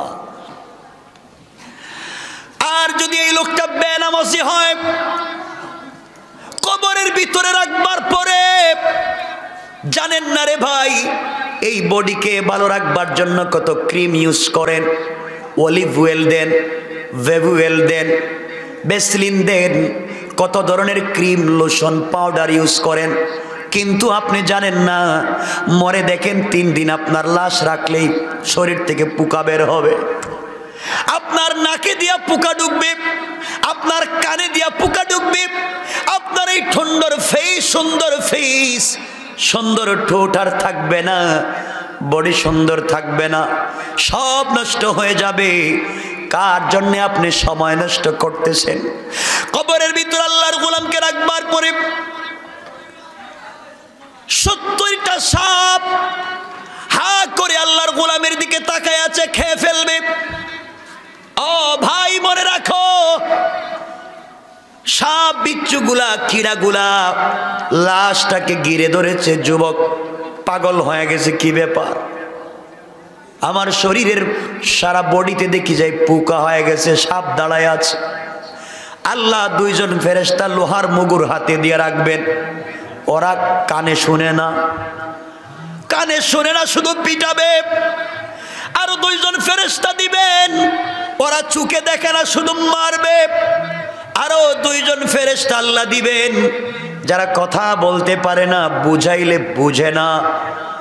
আল্লাহর গোলাম তাকায়া দেখে কবরের মাটি অনেক দূরে চলে গিয়েছে, অনেক দূরে। তাকে চাপ দিবে, তাকে চাপ দিবে, আঘাত করবে। আল্লাহর গোলাম কবরের ভিতরে চিৎকার করে কান্না করে। মাত্র 3.5 হাত মাটির উপরে তার কলিজার টুকরা ছেলে আছে, মেয়ে আছে, মা বাবা আছে, যাদেরকে ভালো রাখবার জন্য গোটা জিন্দেগি নষ্ট করে দিল। 40-45 বছরে প্রবাসে কাটায়া দিল, ঢাকা শহরে জিন্দেগি কাটায়া দিল শুধু ছেলেদেরকে পড়াশোনার পিছনে, স্ত্রীর অর্নামেন্টস আর জুয়েলারির পিছনে, মা বাবাকে ভালো রাখবার পিছনে। এই যুবক আজকে কবরে, কেউ খবর নেয় না। আপনার ছেলে আমেরিকা থাকে, কানাডা থাকে, অস্ট্রেলিয়া থাকে, ব্রিটেনে থাকে, আপনি দিনে দিনে খবর নেন, হাজার হাজার মাইল দূরের খবর নেন। কিন্তু আমি আপনি 3 হাত মাটির নিচে শুয়ে থাকবো, কেউ তোমার আমার খবর নিবে না। আল্লাহর গোলাম কবরের ভিতরে কান্না করবে, আর দেখবে 2 পার্শ্বের মাটি অনেক দূরে চলে গিয়েছে।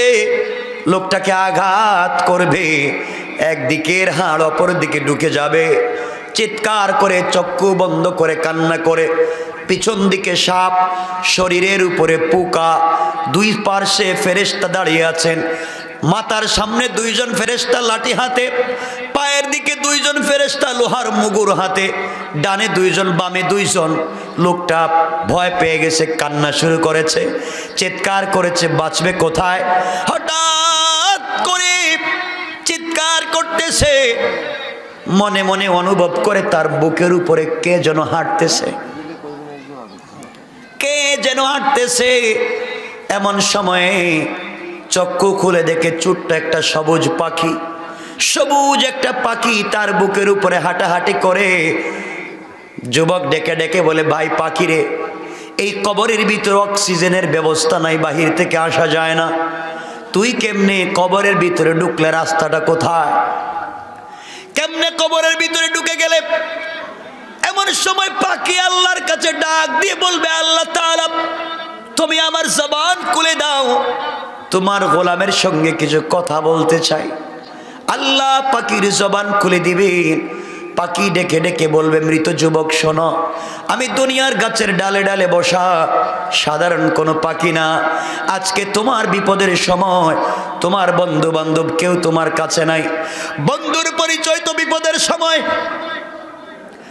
কবরের ভিতরে তুমি বিপদে, কেউ তোমার পাশে নাই। তোমার ছেলে নাই, তোমার মেয়ে নাই, তোমার স্ত্রী নাই, তোমার ভাই নাই, তোমার বোন নাই, তোমার মা বাবা নাই, তোমার বন্ধু বান্ধব নাই। বন্ধুর পরিচয় বিপদে কেউ নাই। আমি তোমার বুকের উপরে বসে গেলাম। এই কথা বলে পাখি তার দুইটা ডানা কবরের দুই পার্শ্বে ধাক্কা দিয়ে বলবে, নওম কা নওমাতিল আরুস। ও যুবক, তুমি আমাকে চিনো না, আমি দুনিয়ার সাধারণ পাখি না। তুমি যত অন্যায় করো না কেন, তুমি যে প্রতি রাত্রে ঘুমাবার আগে সূরা মুলক তিলাওয়াত করে ঘুমিয়ে যেতে, আল্লাহর কালামের একটা ছোট্ট সূরা, সূরা আল মুলক, তাবারাকাল্লাযী সূরা তুমি তিলাওয়াত করে ঘুমিয়ে যেতে, আজ বিপদের দিনে আমার আল্লাহ কোরআনের এই সূরা মুলকটাকে আর বুকের উপরে বসাইয়া দিয়েছে। আমি দুইটা আমার ডানা কবরের দুই পারে রেখে দিলাম। তুমি ঘুমাও আমার ডানার নিচে, কিয়ামত পর্যন্ত কেউ তোমাকে আঘাত আর আযাব দিতে পারবে না।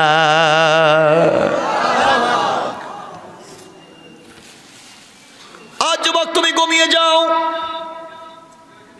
কথা দিলাম কবরে কেউ নাই, সবাই তোমাকে ভুলে গিয়েছে। আমি কোরআনের সূরা মুলক তোমাকে ভুলে যাই নাই, কবরে তোমার সঙ্গে থাকবো, কথা দিলাম। কিয়ামতের দিন তোমার সঙ্গে থাকবো, কথা দিলাম। মিজানে যদি তোমার নেকির পাল্লা হালকা হয়ে যায়, আমি নিজে উঠে বাড়ি করে দেব, কথা দিলাম।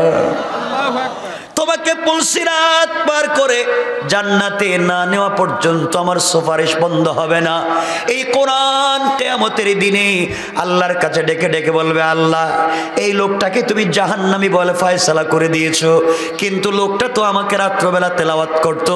তুমি বলো আমি কোরআন কি তোমার কালাম না, তুমি কি পড়ো নাই? আল্লাহ ওই দিন আমাকে অস্বীকার করতে পারবেন না। আমি বলবো, আল্লাহ তুমি যদি আমাকে অস্বীকার করতে না পারো, আমি কথা দিলাম, কথা দিলাম, তুমি যতক্ষণ পর্যন্ত এই লোকটাকে জান্নাতে দিবা না, আমি কোরআন সুপারিশ বন্ধ করে দিব না। সুবহানাল্লাহ, ওয়াজ করে বলেন। আপনাদের অসুবিধা হচ্ছে? আমি এভাবে ঠান্ডা কথা কম বলি। আপনারা 50,000 প্রোগ্রাম যদি ইন্টারনেটে আমার দেখেন, পাইবেন না, একটাও পাইবেন না। কারণ আমি বুঝি কোন সময় কোনটা দেয়া লাগে। কিন্তু আমিও বিপদে আছি, বহুত বিপদ নিয়ে ওয়াজে আসছি। প্রতিদিন যদি প্রত্যেক সপ্তাহে 2টা 4টা 5টা প্রোগ্রাম যদি ক্যান্সেল হয়ে যায়, স্টেজে ওঠার পরে বন্ধ হয়ে যায়, কারণ বাংলাদেশ এখন বড় বিপদে। কেউ গাড় মটকাবে, কেউ হাত ভাঙবে, কেউ বুড়িগঙ্গা ফালায় দিবে। তো আমি যামু কই কন্থ, কই যাইবেন কই আপনি, এটা কন। আরে দেশের কর্মচারী যারা প্রজাতন্ত্রের কামলা, আপনারা যারা এই সংবিধান পড়েন তারা জানবেন, বাংলাদেশের সংবিধানের কোথাও লেখা নাই একবার রাষ্ট্রপতি পড়ে সচিব থেকে নিয়ে যে কেউ, বাংলাদেশের সংবিধানে লেখা নাই উনি প্রজাতন্ত্রের কর্মকর্তা, একটা শব্দ পাবেন না। লেখা আছে প্রজাতন্ত্রের কর্মচারী। কথা বলেন? সুতরাং যিনি প্রজাতন্ত্রের কর্মচারী হবেন তিনি হবেন সাধারণ বাংলা ভাষায় কামলা। কথা কেন কে কথা বলেন? আর বাংলাদেশের সংবিধান অনুযায়ী এই প্রজাতন্ত্র যেটা বাংলাদেশ, এটার মালিক জনগণ। ঠিক নেই? এখন দেখবেন অনেক কামলা, অনেক কর্মচারী আমাদেরকে ভয় দেখায়, মাইরে ভালাইবো, পিটাইবো। মানে রাখবেন, হাত ভেঙে দিবেন, ঘাড় মটকে দিবেন। আপনি জানেন না আপনি নমরুদ ফেরাউনের চাইতে বড় ক্ষমতাধর না। আল্লাহ ধরলে আপনাকে ছেড়ে দিবে না। ঠিক কিনা বলেন? এগুলো বাদ দেন আমার বন্ধুগণ। যাক, এ কোরআনের সঙ্গে সম্পর্ক করেন। আমি বুঝাতে চাইলাম আপনারা ভুলে গিয়েছেন আপনাদের নবীর কথা। আরে আমরা তো এমন একজন নবীকে পেয়েছি যিনি 1450 বছর আগে আমাকে আপনাকে বলে যায় নাই। আল্লাহর আরশে আজিমে গিয়া তোমাকে আমাকে বলে যায় নাই। আল্লাহর আরশে আজিমে তার মনে ছিল, কবরের ভিতরে শুয়া শুয়া আমাদেরকে বলে যায় নাই। কথায় কথা চলে আসে, রাসূল পাককে যখন রওজা শরীফে শোয়া দেওয়া হলো, হযরত আলী চিন্তা করলেন আর বিশ্বনবীকে কোনোদিন দেখা যাবে না। হযরত আলী রওজার ভিতরে কবরের ভিতরে ঢুকে পড়লেন, রাসূলের মুখ মোবারক থেকে কাপড় সরাইয়া দিলেন। হযরত আলী তাকায়া দেখেন কবরের ভিতরে আমার নবীর ঠোঁট নড়তেছে। হযরত আলী তার কানটা রাসূলের ঠোঁটের কাছে নিলেন, নেওয়ার পরে শুনেন হযরত বিশ্বনবী কবরে শুয়া বলতেছেন, উম্মতি উম্মতি উম্মতি। এই নবীরে কেমনে ভুলে যাও আমারে বলো। আরে কিয়ামতের দিন তোমাকে কেউ মনে রাখবে না, কেউ না। তোমার ছেলের কাছে গিয়ে বলবা, বাবা তুমি না আমার ছেলে, আমাকে একটু সহযোগিতা করো। ছেলে বলবে, এই চেহারার কোনো লোক আমার বাবা ছিল না। স্ত্রীর কাছে গিয়ে বলবা, তুমি না আমার স্ত্রী, 40 বছর আমার সঙ্গে ছিলে, আমি বিপদে আমাকে সহযোগিতা করো। স্ত্রী বলবে, আমি জিন্দিগিতে বিয়েই করি নাই, আমি স্বামী কোথায় পাবো? আল্লাহ বলছেন, ইয়াউমা ইয়াফিরুল মারউ মিন আখি ওয়া উম্মিহি ওয়া আবিহি ওয়া সাহিবাতিহি ওয়া বানি। এটা সুন্দর বুঝাবার পরেও আপনি বিশ্বাস করতেছেন না। ওই দিন আপনাকে হেফাজত করতে পারেন, সুপারিশ করতে পারেন একমাত্র তোমার নবী, আমার নবী, বিশ্ব নবী। সুবহানাল্লাহ বললেন না? এই লোকটাকে কেমনে ভুলে যাও, কেমনে ভুলে যাও? আমার নবীজি আয়েশাকে বলেছেন, আমার মা আয়েশাকে বলেছেন, আয়েশা রে, কিয়ামতের দিনে কেমন কন্ডিশন হবে তুমি জানো না? সকল মানুষ তো কবর থেকে উলঙ্গ হয়ে উঠবে। আয়েশা ডেকে বলেন, ইয়া রাসূলুল্লাহ, কবর থেকে মানুষ উলঙ্গ হয়ে উঠবে, আমরাও কি? মানুষ কি আমাদের দিকে তাকাবে না? মনোযোগ দিয়ে শুনেন, দিলে কথাগুলো বসায়া দিতে চাচ্ছি। আল্লাহর নবী জবাব দিলেন, আয়েশা রে, কেউ একজন আরেকজনের দিকে তাকাবে দূরের কথা, নিজের দিকে তাকাবার সময় নাই। ওই কথা বলে আমার নবী বলেন, আয়েশা, একজন পয়গম্বরের নাম মুসা কালিমুল্লাহ, যেই মুসা আল্লাহর সঙ্গে কথা বলেছেন, কিয়ামতের দিনে ওই মুসা পয়গম্বর আল্লাহর আরশে আজিমের পিলারে ধরে কান্না করে বলবেন, আল্লাহ লা আসআলুকা উম্মতি, এই কিয়ামতের দিনে তোমার পায়ে ধরি কোনো উম্মত চাই না, ওয়ালা আবি ওয়ালা উম্মি, আমার মা আচ্ছা বাবাকে চাই না, সন্তান সন্ততিকে চাই না। আল্লাহ আসআলুকা নফসি নফসি নফসি। মুসা বলবেন, আল্লাহ আমাকে বাঁচাও, আমাকে বাঁচাও, আমাকে বাঁচাও। ওই দিন আমরা দৌড়ে যাব বাবা আদম সফিউল্লাহর কাছে। আদম সফিউল্লাহ বলবেন, মাফ চাই, আজকের দিনে আল্লাহর সঙ্গে কথা বলার পাওয়ার আমার নাই। আমরা যাব ইব্রাহিম খলিলুল্লাহর কাছে, বাবা আপনি একটু কথা বলেন। ইব্রাহিম বলবেন, আমিও পারবো না, আমি যাব না আল্লাহর কাছে। আমরা যাব মুসা কালিমুল্লাহর কাছে, তিনি বলবেন পারবো না।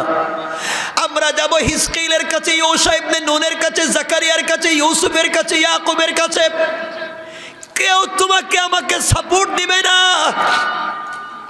ঈসা আলাইহিস সালামের কাছে যাওয়ার পরে ঈসা বলবেন, কিয়ামতের মাঠে দৌড়ে লাভ নাই, আজকের দিনে কেউ তোমাকে সাপোর্ট দিবে না, সহযোগিতা করবে না। খুঁজে দেখো কিয়ামতের মাঠে, খুঁজে দেখো বিশ্ব নবী আখেরি জামানার পয়গম্বর কোথায়। এই নবীরে খুঁজো, দেখো উনি কোথায় আছে। পাগলের মতো দৌড়ে আসে সেই নবীর কাছে যাব। সেই নবী মাকামে মাহমুদে পড়ে আল্লাহকে ডাক দিয়া বলবেন, আল্লাহ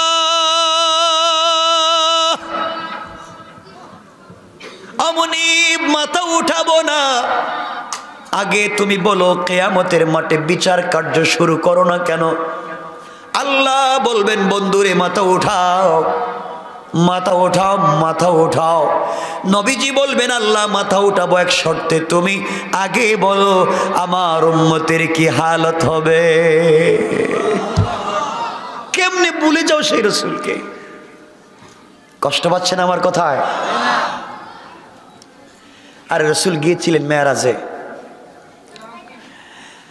আল্লাহ রসুল আল্লাহকে বলছিলেন, আল্লাহ আমার একটা দোয়া শিখাও না কেন? দোয়া, এই দোয়াটা দুনিয়ায় গিয়ে আমি আমার উম্মতের জন্য করব, আমার একটা উম্মতকে তুমি জাহান্নামে দিতে পারবা না। আল্লাহ বলেন, যাও তোমার একটা দোয়া শিক্ষা দিলাম। নবীজি দোয়া নিয়ে বলছেন, আল্লাহ আপনি আমাকে কি মনে করছেন? আমি কি চালাক কম? এই দোয়াটা দুনিয়ায় করব না, এটা রাইখা দিলাম। আল্লাহ বলছেন, কেন? সকল নবীদেরকে দোয়া শিক্ষা দিলাম, তারা উম্মতের জন্য দুনিয়ায় দোয়া করেছে, তুমি করবে না কেন?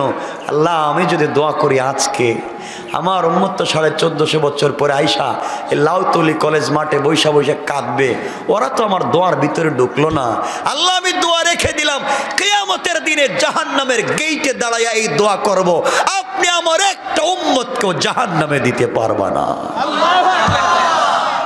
কি হয়েছে আপনার? কেন সেই রসুলকে চিনলেন না? কেন চিনলেন না?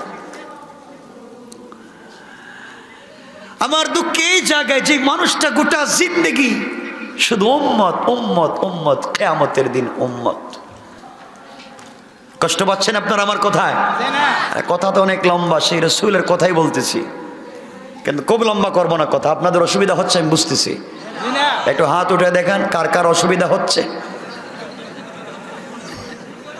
হচ্ছে? অসুবিধা হয়? হাত এমনি উঠে যায় না?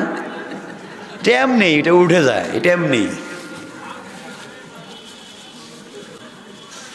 আমার বন্ধুগণ মনোযোগ দিয়ে শোনেন কি বলতে চাই। সেই রাসূল পাক সাল্লাল্লাহু আলাইহি ওয়াসাল্লাম কিয়ামতের দিনে আল্লাহ বলবেন, বন্ধু তোমার জন্য জান্নাতুল ফেরদাউস থেকে চেয়ার এনেছি, চেয়ারে বসো। তোমার জন্য জান্নাত থেকে পোশাক এনেছি, পোশাক পরো। নবীজি বলবেন, আল্লাহ তোমার চেয়ার তুমি রাখো, তোমার পোশাক তুমি রাখো। আমি যদি চেয়ারে বসে থাকি, মিজানে পুলসিরাতে জাহান্নামের গেটে আমার উম্মতের কি হবে আমি জানতে পারবো না। একটু জোরে পড়েন না সুবহান, আওয়াজ করে পড়েন না সুবহান। আমি আলোচনার শুরুতে যা বলেছিলাম এখন এসে তাই বুঝাচ্ছি, মনে রাখবেন। আমার নবী বসবেন না, হঠাৎ করে বিশ্ব নবীর মনে পড়বে আমার উম্মতেরা কোথায় আছে, না জানি পানির তৃষ্ণায় মরে যায়। দৌড়াইয়া সেই নবী আসবেন, হাউজে কাউসারের পারে এসে দেখবেন তোমার আমার জিহ্বা বের হয়ে আছে। নবীজি বলবেন, উম্মত আয় রে আমার কাছে আয়, এক গ্লাস হাউজে কাউসার পান কর। নবীজি নিজের হাতে পান করাইয়া বলবেন, যা রে যা, জান্নাতে না যাওয়া পর্যন্ত যদি 1 কোটি বছর চলে যায় আর কোনোদিন তৃষ্ণা লাগবে না।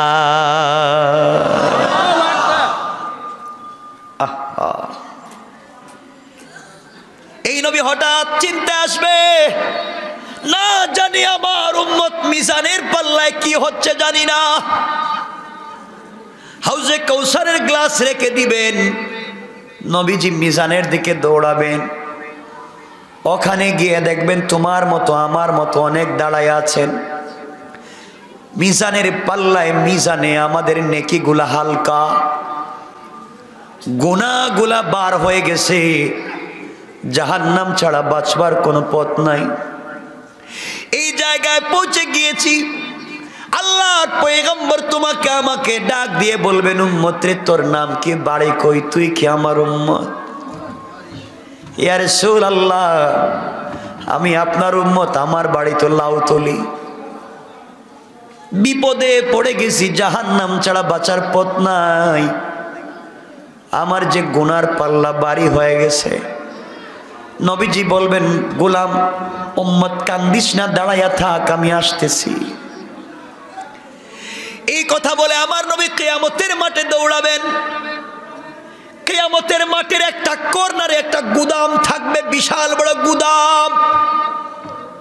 ওই গুদামের ভিতরে তোমার নবী আমার নবী ঢুকে যাবেন। ওখানে আমরা যে দুরুদ পড়ি, যে আমি যে শুরুতে বলছিলাম দুরুদ, আমরা যে দুরুদগুলা পড়ি, এই দুরুদগুলার সওয়াবগুলাকে গাট্টি বানাইয়া আল্লাহ নাম ঠিকানা লিখে দিয়া এই গোদামের ভিতরে রেখে দিয়েছেন। কোন সুবহানাল্লাহ। নবীজি তোমার আমার নাম নিয়ে গোদামের ভিতরে ঢুকবেন, ঢুকে তোমার আমার নামটাকে মিলাইয়া এই দুরুদের গাঁটটিটাকে নিজের মাথায় নিবে। বিশ্ব নবী নিজের মাথায় নিয়ে মিজানের পাল্লার কাছে এসে বলবেন, আল্লাহ এই যে আমার উম্মত গুলার নাম তুমি জাহান্নামে লিখে দিছ, আমার মাথায় যে দেখতেছেন এটা সাধারণ বোঝা না, আমার উপরে দুরুদ পড়েছে, এই দুরুদটাকে আমি তার মিজানের নেকির পাল্লায় উঠাইয়া দিলাম। আল্লাহর নবী মিজানের পাল্লায় যখন উঠাইয়া দিবেন, পাল্লার জবান খুলে যাবে, মিজানের জবান খুলে যাবে, আর ডেকে বলবে, আল্লাহ তোমার নবী কি উঠাইছে, পায়ে ধরি নামাইয়া দাও। জ্বলে যায়, এটার পাওয়ার অনেক বেশি। আল্লাহ বলবেন, বন্ধুরে নামাইয়া দাও, আমি কথা দিলাম তোমার উম্মতের নামটা জাহান্নামের লিস্ট থেকে কেটে দিয়া জান্নাতের লিস্টে ঢুকাইয়া দিলাম। সেই নবীরে কেন ছিল না? আবার বিশ্বনবী দৌড়াবেন পুলসিরাতের দিকে, ওখানে গিয়ে দেখবেন তুমি আমি দাঁড়িয়ে আছি, পার হচ্ছি না, না জানি মরে যাই, পুলসিরাতে উঠলেই নাকি জাহান্নামে চলে যায়। নবীজি বলবেন, তোমার নাম কি, তোমার বাড়ি কই, ঠিকানা নিয়ে আবার যাবেন এই গোদামে।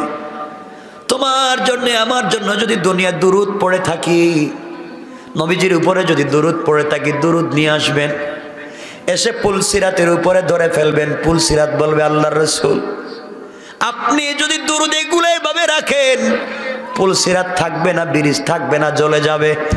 আল্লাহ বলবেন, বন্ধু সরাইয়া দাও, তোমার উম্মত এখানে দাঁড়াইয়া থাকবে না, আমি বিদ্যুতের গতিতে পার করাইয়া দিলাম।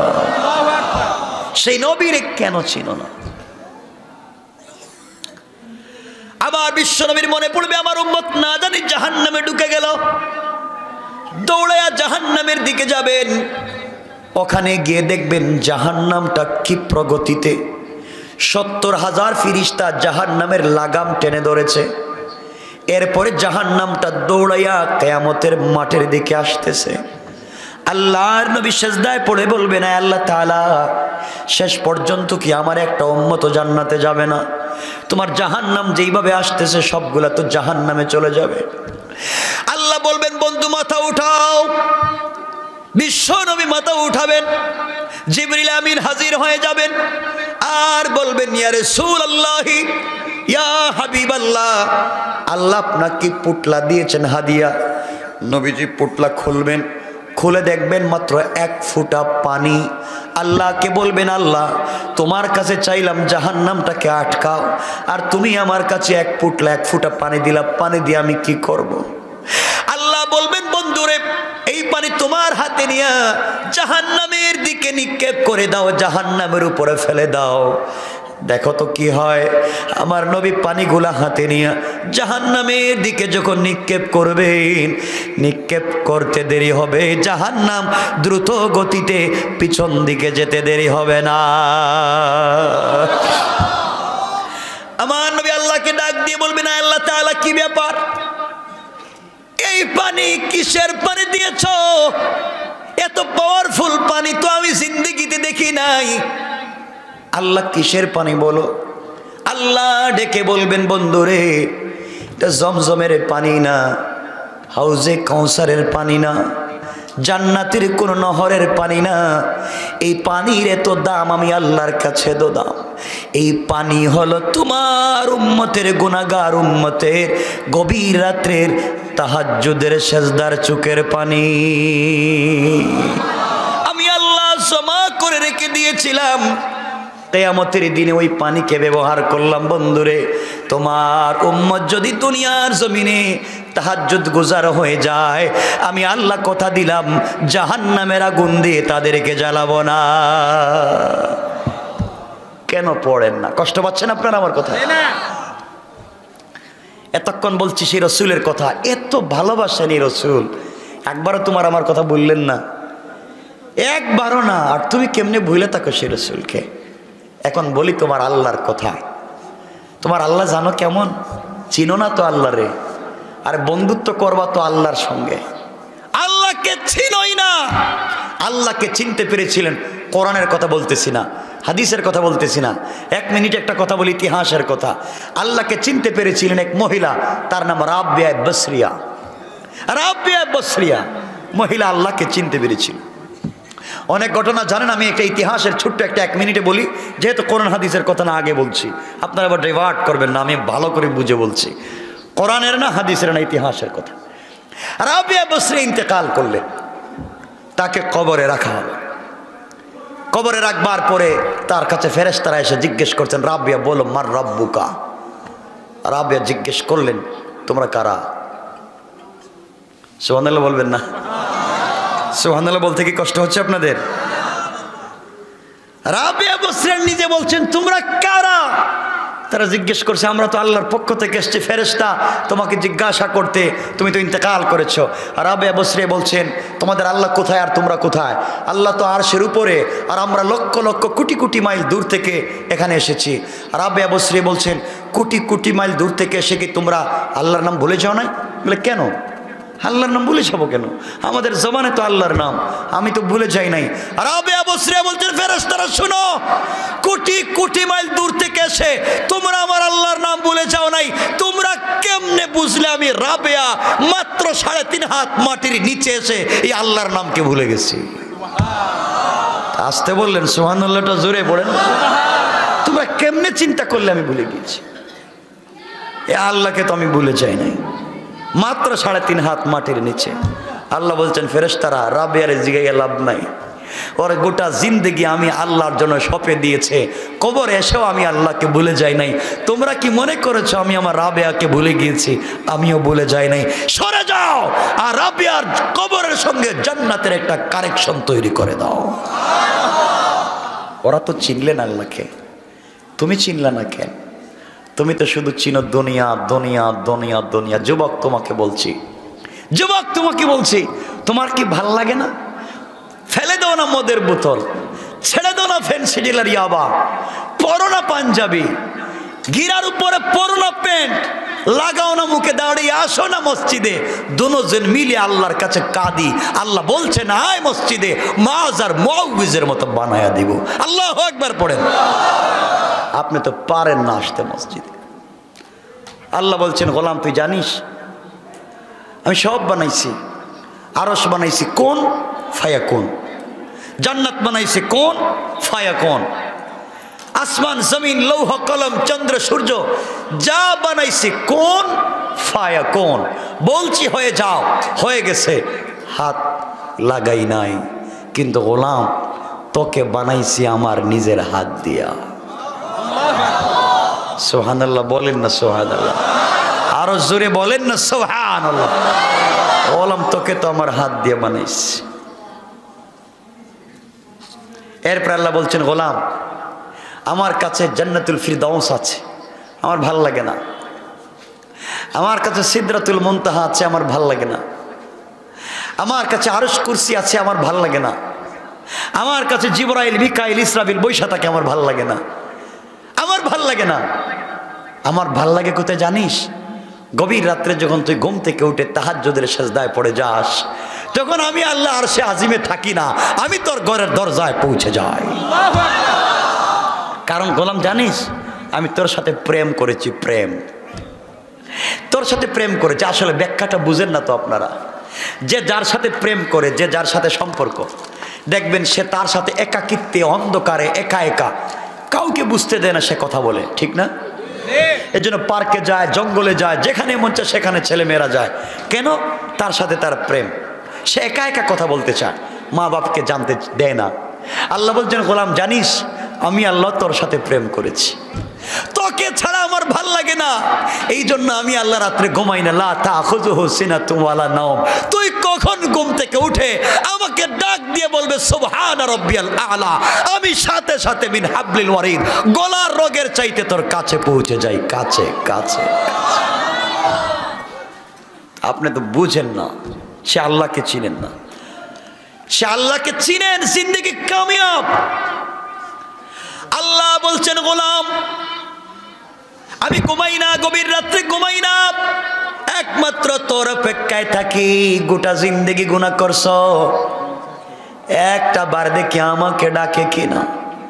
গোলাম গভীর রাত্রে তুই যখন সিজদায় পড়ে বলিস সুবহান, আমি ফেরেশতাদেরকে বলি ও ফেরেশতারা ও গোলামটা কি কয়?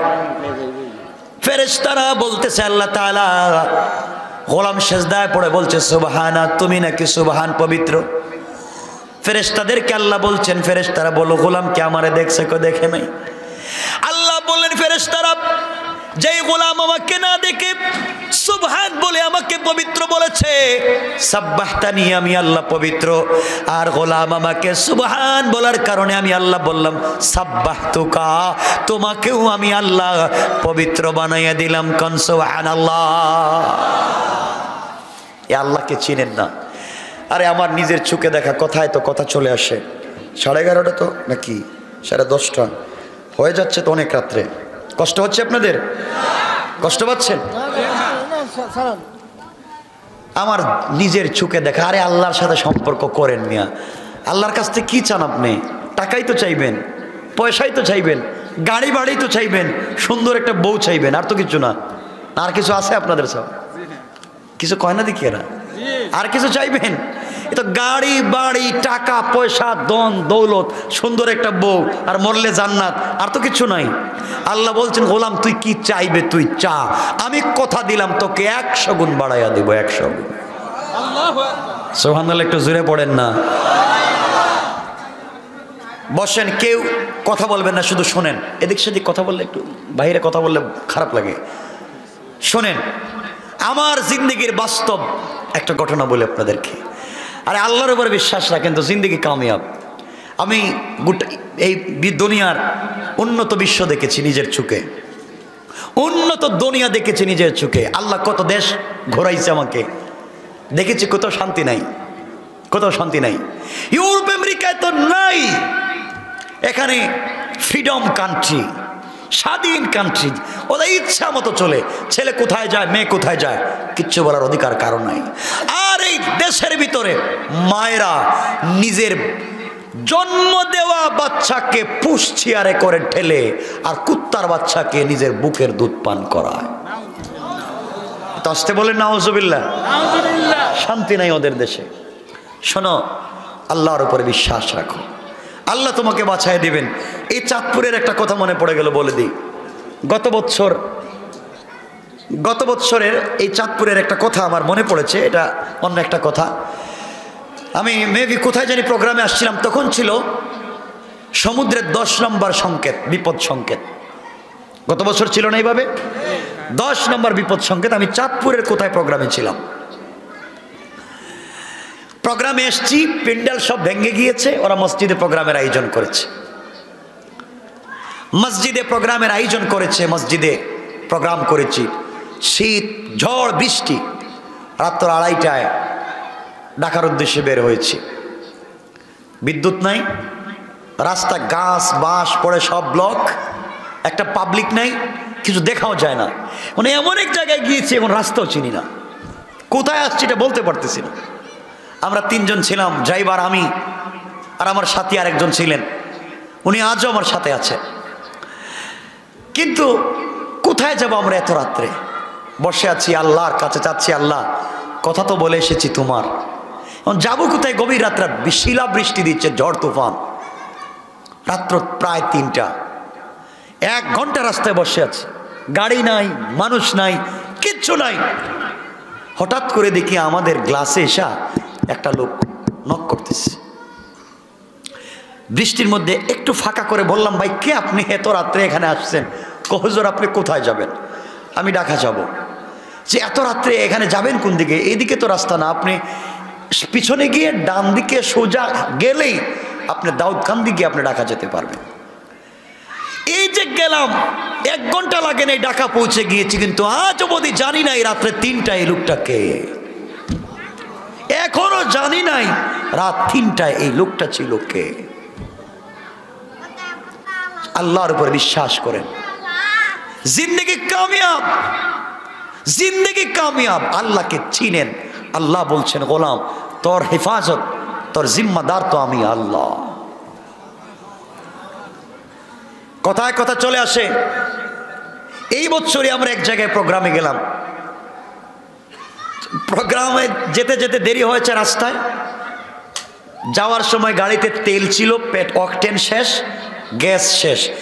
গাড়ি গিয়ে শুধু স্টেজে গেছি, সব শেষ, স্টার্ট হচ্ছে না গাড়ি। ওয়াশ করলাম 1.5-2 ঘন্টা। জিজ্ঞেস করলাম, ভাই আপনাদের এলাকায় পেট্রোল পাম্প আছে? কাউজুর 57 কিলো দূরে। কত কিলো? 57 কিলো দূরে। এই রাত্রে যেতে হবে, আমার পরের দিন শুক্রবার জমা পড়াতে হবে। একজন লোক এসব মোটর সাইকেল থেকে 1 লিটার অকটেন দিছে, 1 লিটার। হুজুর আমাদের মোটর সাইকেলে 1 লিটার আছে, আপনি নেন, আর আজকে রাত্রে থাকেন, কালকে আমরা ব্যবস্থা করে আপনাকে দেব। 1 লিটারে কি যাওয়া যায়? সর্বোচ্চ 5-6 কিলো বা সর্বোচ্চ 8 কিলো, এর উপরে তো যেতে পারবো না। আজকের এই সময় না এই কথাটা বলবো না। সলাতুল হাজতের এক বরকত। ইন্টারনেটে একটা প্রোগ্রাম আছে আমার 2.5 ঘন্টার, সলাতুল হাজত।